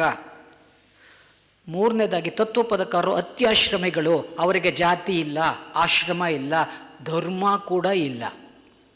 ಪಾಂಥಿಕವಾದ ರಿಲಿಜಿಯನ್ ಅಂತ ಕರೆಯಬಹುದಾದಂಥ ಆ ಥರದ ಪಾಂಥಿಕವಾದ ಧರ್ಮ ಕೂಡ ಎಲ್ಲವನ್ನು ದಾಟಿದವರು. ಸೂಫಿನ ನೀವು ಮುಸ್ಲಿಮರು ಅಥವಾ ಬೇರೆ ಧರ್ಮದವರು ಅಂತ ಕೇಳಲೇಬಾರ್ದು ಆ ಪ್ರಶ್ನೆನ. ನಾವು ಸೂಫಿಗಳು ಅಂತಾರೆ, ಅಂದರೆ ಎಲ್ಲ ದಾಟಿದವರು ಅಂತ. ಎಲ್ಲ ತತ್ವಪದಕಾರರು ಅಷ್ಟೇ ದಾಟಿದವರು ಅಂತ. ಈ ದಾಟಿದವರನ್ನು ಎಳ್ಕೊಂಬಂದು ಮತ್ತೆ ಇನ್ನೊಂದು ಕಡೆಗೆ ತತ್ವಪದಕಾರರು ಎಲ್ಲರಿಗೂ ಮುಕ್ತಿಯ ಬಿಡುಗಡೆಯ ಬಾಗಿಲನ್ನು ತೆರೆದಿದ್ದಾರೆ. ವೈದಿಕರಲ್ಲಿ ಬಹಳ ಮುಖ್ಯವಾಗಿ, ಅದರಲ್ಲೂ ವೈಷ್ಣವ ಮಾಧ್ವ ಫಿಲಾಸಫಿನಲ್ಲಿ ಈ ನಿತ್ಯನಾರಕಿ ತತ್ವ ಇದೆ. ಅದು ಎಲ್ಲ ವೈದಿಕ ಧರ್ಮದಲ್ಲೂ ಇರಬಹುದಾದದ್ದು, ಎಲ್ಲ ಬೇರೆ ದಾರಿನಲ್ಲೂ. ಏನದು ನಿತ್ಯನಾರಕಿ ತತ್ವ ಅಂದರೆ, ಯಾರು ವೇದಾಧ್ಯಯನಕ್ಕೆ ಅರ್ಹತೆಯನ್ನು ಪಡೆದಿರುವಂಥ ಮೇಲಿನ 2 ವರ್ಣಗಳಿದ್ದಾವಲ್ಲ ಅವರಿಗೆ ಮಾತ್ರ ಮುಕ್ತಿಯ ಹೊರತು ಉಳಿದವರಿಗೆ ಅವರು ನಿತ್ಯನಾರಕಿಗಳಿಗೆ ಮುಕ್ತಿ ಅರ್ಹತೆ ಇಲ್ಲ. ಅವರೇನಿದ್ರೂ ಮುಂದಿನ ಜನ್ಮಗಳಲ್ಲಿ ಈ ಮೇಲಿನ ವರ್ಣಗಳಿಗೆ ಬಂದು ಆಮೇಲೆ ಮುಕ್ತಿನ ಇವೆಲ್ಲ ಈ ಥರದ ಬೊಗಳೆ ಎಲ್ಲ ಅವೈದಿಕ ದರ್ಶನಗಳಲ್ಲಿ ಇರಲ್ಲ. ಅದು ಎಲ್ಲರಿಗೂ ಸಮಾನತೆಯ ಇದನ್ನು ತೆರೀತದೆ. ಲಿಂಗ ಅಸಮಾನತೆಗೆ ಅಲ್ಲಿ ಅವಕಾಶ ಇರಲ್ಲ. ಸಂಸಾರ ನಿಷಿದ್ಧ ಅಲ್ಲ. ಸಂಸಾರವೇ ನಿಜವಾಗಿಯೂ ಜಗತ್ತಿನ ಎಲ್ಲ ಅಧಿಕಾರ ಕೇಂದ್ರಗಳು ಯಾರಿಗೆ ಅಕೌಂಟಬಲ್ ಆಗಿರಬೇಕು, ಯಾರಿಗೆ ಉತ್ತರದಾಯಿತ್ವ ಇರಬೇಕು ಅಂದರೆ ಕುಟುಂಬಕ್ಕೆ. ಜಗತ್ತಿನ ಅತ್ಯಂತ ಶ್ರೇಷ್ಠವಾದ ಸಂಸ್ಥೆ ಯಾವುದು? ಕುಟುಂಬ. ದೇವಸ್ಥಾನವೂ ಅಲ್ಲ, ಯಾವ ಮಠವೂ ಅಲ್ಲ, ಯಾವ ಜಗದ್ಗುರು ಅಲ್ಲ. ನಿಜವಾಗಿ ಕುಟುಂಬಸ್ಥನೇ ಈ ಪ್ರಪಂಚದ ನಿಜವಾದ ಅಧಿಕಾರಿ. ಎಲ್ಲ ಅಧಿಕಾರ ಕೇಂದ್ರಗಳು ಕುಟುಂಬಸ್ಥನಿಗೆ ಜವಾಬ್ದಾರಿಯಾಗಿರಬೇಕು, ದೇವಸ್ಥಾನಗಳಿಗಲ್ಲ, ಮಠಗಳಿಗಲ್ಲ. ರಿಪೀಟ್ ಮಾಡ್ತೇನೆ, ಯಾವ ದೇವಸ್ಥಾನವು, ಯಾವ ಜಗದ್ಗುರುವಿನ ಯಾವ ಮಠವು, ಯಾವ ಧಾರ್ಮಿಕ ಕೇಂದ್ರವು, ಅದು ಚರ್ಚ್ ಆಗಲಿ, ಅದು ಯಾವುದಾವುದು ಮಸೀದಿ ಆಗಲಿ, ಮೊದಲು ಕುಟುಂಬಕ್ಕೆ ಮೊದಲು ಸಕಲ ಅಧಿಕಾರ ಕೇಂದ್ರಗಳು ಜವಾಬ್ದಾರಿಯಾಗಿರಬೇಕು. ಈ ನಿಲುವು ಅವೈದಿಕ ದರ್ಶನಗಳದ್ದು ಅಂತ. ತತ್ವಪದಗಳಲ್ಲಿ ಮುಟ್ಟು ಮೈಲಿಗೆ ಮಡಿ ಇರಲ್ಲ. ಮುಡಚಟ್ಟಿನೊಳು ಬಂದು ಮುಟ್ಟಿ ತಟ್ಟಿ ಎನ್ನುತ್ತೀರ, ಮುಡುಚಟ್ಟು ಎಲ್ಲದೆಳಣ್ಣ? ಮುಟ್ಟಾದ 3 ದಿನಕ್ಕೆ ಹುಟ್ಟಿ ಬಂದಿದ್ದಿ ನೀನು, ಮುಟ್ಟಾದ 3 ದಿನಕ್ಕೆ ಹುಟ್ಟಿ ಬಂದಿದ್ದಿ ನೀನು, ಮುಡ್ಚಟ್ಟು ಎಲ್ಲಿ ಅದೇಳಣ್ಣ. ತೊಗಲೊಳು ತೊಗಲೊಕ್ಕು ತಗಲಿ ಬಂದವ ನೀನು, ತೊಗಲೊಳು ತೊಗಲೊಕ್ಕು ತಗಲಿ ಬಂದವ ನೀನು, ತಗಲ ಮಾತಾಡುವುದೇನಣ್ಣ. ಇದರ ಬಗೆಯ ತಿಳಿಯದೆ ಒಗದು ಮಾತಾಡಿದರೆ ನಗೆಗೇಡಿ ಕಾಣುತ್ತಾದಣ್ಣ. ಸೂಸಲಾಡುವ ದೇಹ ಸೋಸಿ ನೀರವ ಮಾಡಿ ಮಡಿ ಮಾಡಿಕೊಳ್ಳಬೇಕಣ್ಣ. ನಮ್ಮ ಧೀರ ಮಹಾಂತೇಶನ ಬಿಡದೆ ಕೊಂಡಾಡಿದರೆ ಕಡಿತನಕ ಮಡಿಯಾಗುವುದಣ್ಣ. ತತ್ವಪದಕಾರರ ತಾತ್ವಿಕತೆಯನ್ನು ಅರ್ಥೈಸಿಕೊಳ್ಳೋದು ಸುಲಭ ಅಲ್ಲ, ಅದು ಸಾಧಕ ಬದುಕಿಗೆ ಮಾತ್ರ ದಕ್ಕುವಂಥ ಅರಿವು. ಅಷ್ಟು ಸುಲಭವಾಗಿ ತತ್ವವನ್ನು ಎದುರಾಗಿ ನಾನು ಅರ್ಥೈಸ್ಕೊತೇನೆ, ವಿವರಿಸ್ತೇನೆ ಅನ್ನುವುದು ಭಾಳ ದಾರ್ಷ್ಟ್ಯದ ಅಹಂಕಾರದ ಮಾತು. ಕೋಲು ಕೋಲೆನ್ನೀರೆ ಸದ್ಗುರುವಿನ ಕೀಲು ಮೇಲೆನ್ನೀರೆ. ಅತ್ತೆ ಹೆಸರು ಹಳೆಯ ಚಾಪೆ, ಮಾವನ ಹೆಸರು ಮಂಚದ ಕಾಲು, ನನ್ನ ಹೆಸರು ಕಲ್ಲ ಬಿಲ್ಲಿ, ಗಂಡನ ಹೆಸರು ಟಕ್ಕ ಟಿಕ್ಕಿ ಕೋಲೆನ್ನೀರೆ. ಹತ್ತಿ ಬಿತ್ತಿ ಬತ್ತಿ ಕಾಣೆ, ಹತ್ತಿ ಬಿತ್ತಿ ಬತ್ತಿ ಕಾಣೆ, ಭತ್ತ ಬಿತ್ತಿ ಬಾನ ಕಾಣೆ, ಮನೆಯ ತುಂಬ ಮಕ್ಕಳ ಹಡೆದು ಗಂಡನ ಸುಖವ ಕಾಣಲಿಲ್ಲ ಕೋಲೆನ್ನೀರೆ.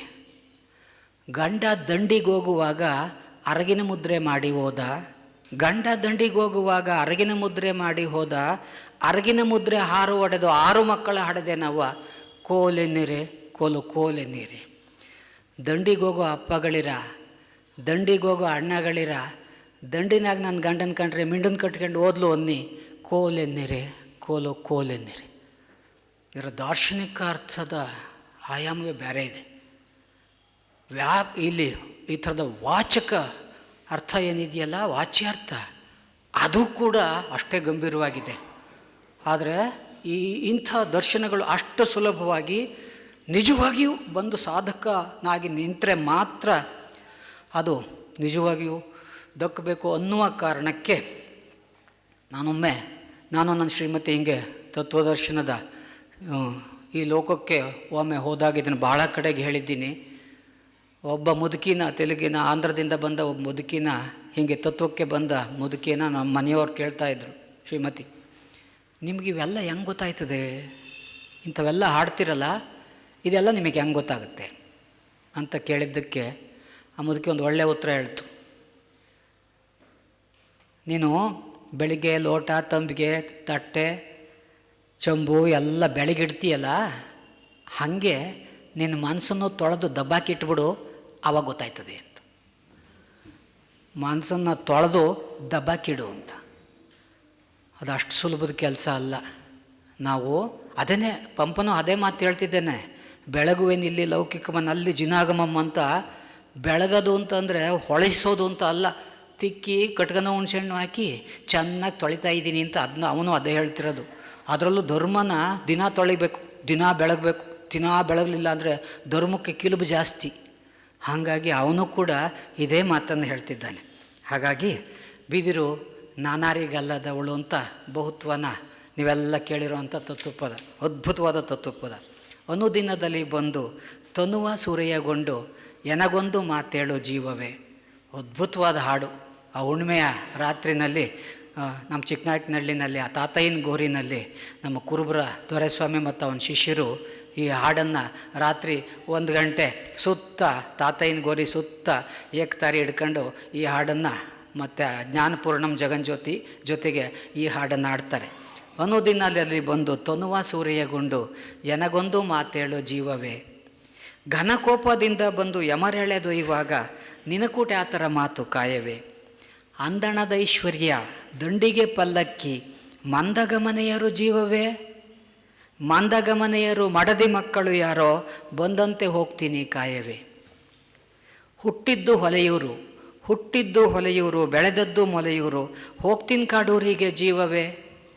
ಸೃಷ್ಟಿಗಧಿಕವಾದ ಬಸವಾದಿ ಪ್ರಮಥರ ಮುಟ್ಟಿ ಪೂಜಿಸು ನೀನು ಕಾಯವೇ. ತುಂಬ ಸಮಯ ಆಯಿತು ಅಂತ ಕಾಣಿಸುತ್ತೆ. ಹಾಗಾಗಿ ನಾನು ಇಲ್ಲಿಗೆ ನಿಲ್ಲಿಸೋದು ಉತ್ತಮ ಅಂದ್ಕೊಂಡಿದ್ದೇನೆ. ಒಂದಷ್ಟು ಮಾತುಕತೆಗೆ ಸಮಯ ಜಾಸ್ತಿ ಆಗಿದೆ ಅಲ್ಲ. ಹಾಗಾಗಿ ನಿಮ್ಮ ಸಮಯನ ನಾನು ಹೆಚ್ಚು ತಗೊಂಡೆ. ವಚನ ಈ ನೆಲದ 12ನೇ ಶತಮಾನದ ಕರ್ನಾಟಕದ ಮೊಟ್ಟ ಮೊದಲ ಶೂದ್ರ ಚಳುವಳಿ, ಅದನ್ನು ಬೇರೆ ಬೇರೆ ರೀತಿಯಲ್ಲಿ ವಚನಗಳನ್ನು ಈವರೆಗೆ ಓದಿದ್ದೀವಿ ನೂರಾರು ಥರ. ಆದರೆ ಅದು ಈ ನೆಲದ ಅತ್ಯಂತ ಪ್ರಮುಖವಾದ ಒಂದು ಶೂದ್ರ ಚಳುವಳಿ ಅಂತ ಕೂಡ ನಾವು ಅದನ್ನು ಓದಬೇಕಾಗಿದೆ. ಯಾರ್ಯಾರಿದ್ರು ಪಟ್ಟಿ ನೋಡಿ, ಒಲೆಯರು ಹೊನ್ನಯ್ಯನಿಂದ ಹಿಡಿದು ಒಕ್ಕಲಿಗರು ಮುದ್ದಣ್ಣ, ಕುರುಬರು ಬೀರಯ್ಯ, ಕುಂಬಾರ ಗುಂಡಯ್ಯ, ಎಲ್ಲ ಆ ಕಸುಬಿನ ಎಲ್ಲ ಸಮಸ್ತ ಶೂದ್ರರ ಒಂದು ಎಚ್ಚರದ ಚಳುವಳಿ. ಅಂಥ ಎಚ್ಚರದ ಚಳುವಳಿಯನ್ನು ಬೆನ್ನಿಗೆ ಕಟ್ಟಿಕೊಂಡ ಬಸವಣ್ಣನಿಗೆ ಒಂದು ದೊಡ್ಡ ಜವಾಬ್ದಾರಿ ಇತ್ತು. ಆತ ಅದನ್ನು ಹೆಂಗೆ ನಿಭಾಯಿಸಿದ ನೋಡಿ. ಗೋತ್ರ ನಾಮವ ಬೆಸಗೊಂಡಡೆ ಮಾತು ನೂಕದೆ ಸುಮ್ಮನಿದ್ದಿರೇ ಕಯ್ಯ, ತಲೆಯ ಕುತ್ತಿ ನೆಲನ ಬರೆಯುತ್ತಿದ್ದಿರೇ ಕಯ್ಯ. ದೇವಸ್ಥಾನದಾಗ ಹೋಗಿ ಪೂಜೆಗೆ ಕೊಟ್ಟರೆ, ಹಾಂ ಯಾರ ಹೆಸರಲ್ಲಿ ಪೂಜೆ ಮಾಡಲಿ, ನಿಮ್ಮ ನಾಮಧೇಯ ಅಂತ ನಾಮಧೇಯ ಹೇಳಿದ್ಮೇಲೆ ಗೋತ್ರ ಅಂತ ಕೇಳಿದ್ರೆ ಶೂದ್ರರು ಹಿಂಗೆ ಕೆಳಕ್ಕೆ ನೋಡ್ಕೊಂಡು ಏನು ಹೇಳ್ದಪ್ಪ ಅಂತ ಪಾಪ ಪರದಾಡ್ತವೆ. ಅಪಮಾನಿಸೋಕೆ ಕೇಳೋ ಪ್ರಶ್ನೆ ಇದು. ಯಾರಿಗೂ ಯಾವ ಗೋತ್ರೂ ಇರಲ್ಲ, ಎಲ್ಲ ಅವ್ರ ಅಪ್ಪ ಅವನ ಮಕ್ಕಳು, ಅವರು ಅವ್ರ ಅಪ್ಪ ಅವನ ಮಕ್ಕಳು ಅಷ್ಟೇ. ಆದರೂ ಇಂಥದ್ದೊಂದು ಪೊಳ್ಳು ಪ್ರಶ್ನೆನ ಕೇಳಿ ನಿಮಗೆ ಎಂಥ ಗಾಬರಿ ಹುಟ್ಟಿಸ್ಬಿಡ್ತಾರಲ್ವ. ಅದಕ್ಕೆ ಬಸವಣ್ಣ ಈ ಪ್ರಶ್ನೆ ಕೇಳ್ತಾವನೆ. ಗೋತ್ರನಾಮವ ಬೆಸಗೊಂಡಡೆ ಮಾತು ನೂಕದೆ ಸುಮ್ಮನಿದ್ದಿರೇ ಕಯ್ಯ, ತಲೆಯ ಕುತ್ತಿ ನೆಲನ ಬರೆಯುತ್ತಿದ್ದಿರಿ ಇದೇನಯ್ಯ. ಗೋತ್ರನಾಮ ಮಾದಾರ್ ಚೆನ್ನಯ್ಯ ಡೋಹರ ಕಕ್ಕಯ್ಯನೆಂಬುದು ಏನೋ ಒಂದು ಸರಿ ಅವನಿಗೆ ಹೇಳ್ಬಿಡು. ಯಾವ ಗೋತ್ರ ಅಂತ ಕೇಳಿ ಮಾದಾರ್ ಚೆನ್ನಯ್ಯನ ಗೋತ್ರ, ಹಾಂ ಡೋಹರ ಕಕ್ಕಯ್ಯನ ಗೋತ್ರ ಅಂತ ಹೇಳಿಬಿಡಿ, ಇನ್ನೊಂದು ಸರಿ ಕೇಳಲ್ಲ ಅವನು ಅಂತ. ಒಂದು ದೊಡ್ಡ ಶೂದ್ರ ಸಮೂಹವನ್ನು ಕಟ್ಟಿಕೊಂಡ ಬಸವಣ್ಣ ಇಂಥದ್ದನ್ನು ತುಂಬ ಎಚ್ಚರದಿಂದ ನಿಭಾಯಿಸಿದ್ದಾನೆ. ವಚನ ನಮ್ಮ ನಡುವಿನ ಒಂದು ಶೂದ್ರ ಚಳುವಳಿಯುವುದು ಮತ್ತು ಈವರೆಗೆ ಕೊಟ್ಟ ಪಟ್ಟಿ ಇದೆಯಲ್ಲ, ಈ ಅವೈದಿಕ ದರ್ಶನಗಳ ಒಂದು ಸಂಗಮ ಭೂಮಿ. ಅದು ಕೇವಲ ಲಿಂಗಾಯತ ಧರ್ಮ, ವೀರಶೈವ ಧರ್ಮ ಯಾವುದೋ ಒಂದು ನಿರ್ದಿಷ್ಟವಾದ ಚಿಂತನಾ ಪ್ರಸ್ಥಾನ ಅಲ್ಲ, ಅದು ಇಡೀ ಭಾರತೀಯ ಅವೈದಿಕ ದರ್ಶನಗಳ ಒಂದು ಸಂಗಮ ಭೂಮಿ. ಅದನ್ನು ಹಾಗೇ ಓದಬೇಕು, ಅವೆಲ್ಲವುಗಳ ಜೊತೆಲೇ ಇಟ್ಟು ಓದಬೇಕು. ಅದೇ ನಿಜವಾದ ವಚನಕಾರರ ಓದು ಅಂತ ನಾನು ನಂಬಿದ್ದೇನೆ. ತುಂಬ ಹೆಚ್ಚು ಸಮಯ ತಗೊಂಡು ಮಾತನಾಡಿದ್ದಕ್ಕೆ ಮತ್ತು ಅದನ್ನು ಅಷ್ಟೇ ಸಹನೆಯಿಂದ ಕೇಳಿಸಿಕೊಂಡ ನಿಮಗೆ ನನ್ನ ನಮಸ್ಕಾರ ಹೇಳಿ, ನಿಮ್ಮಿಂದ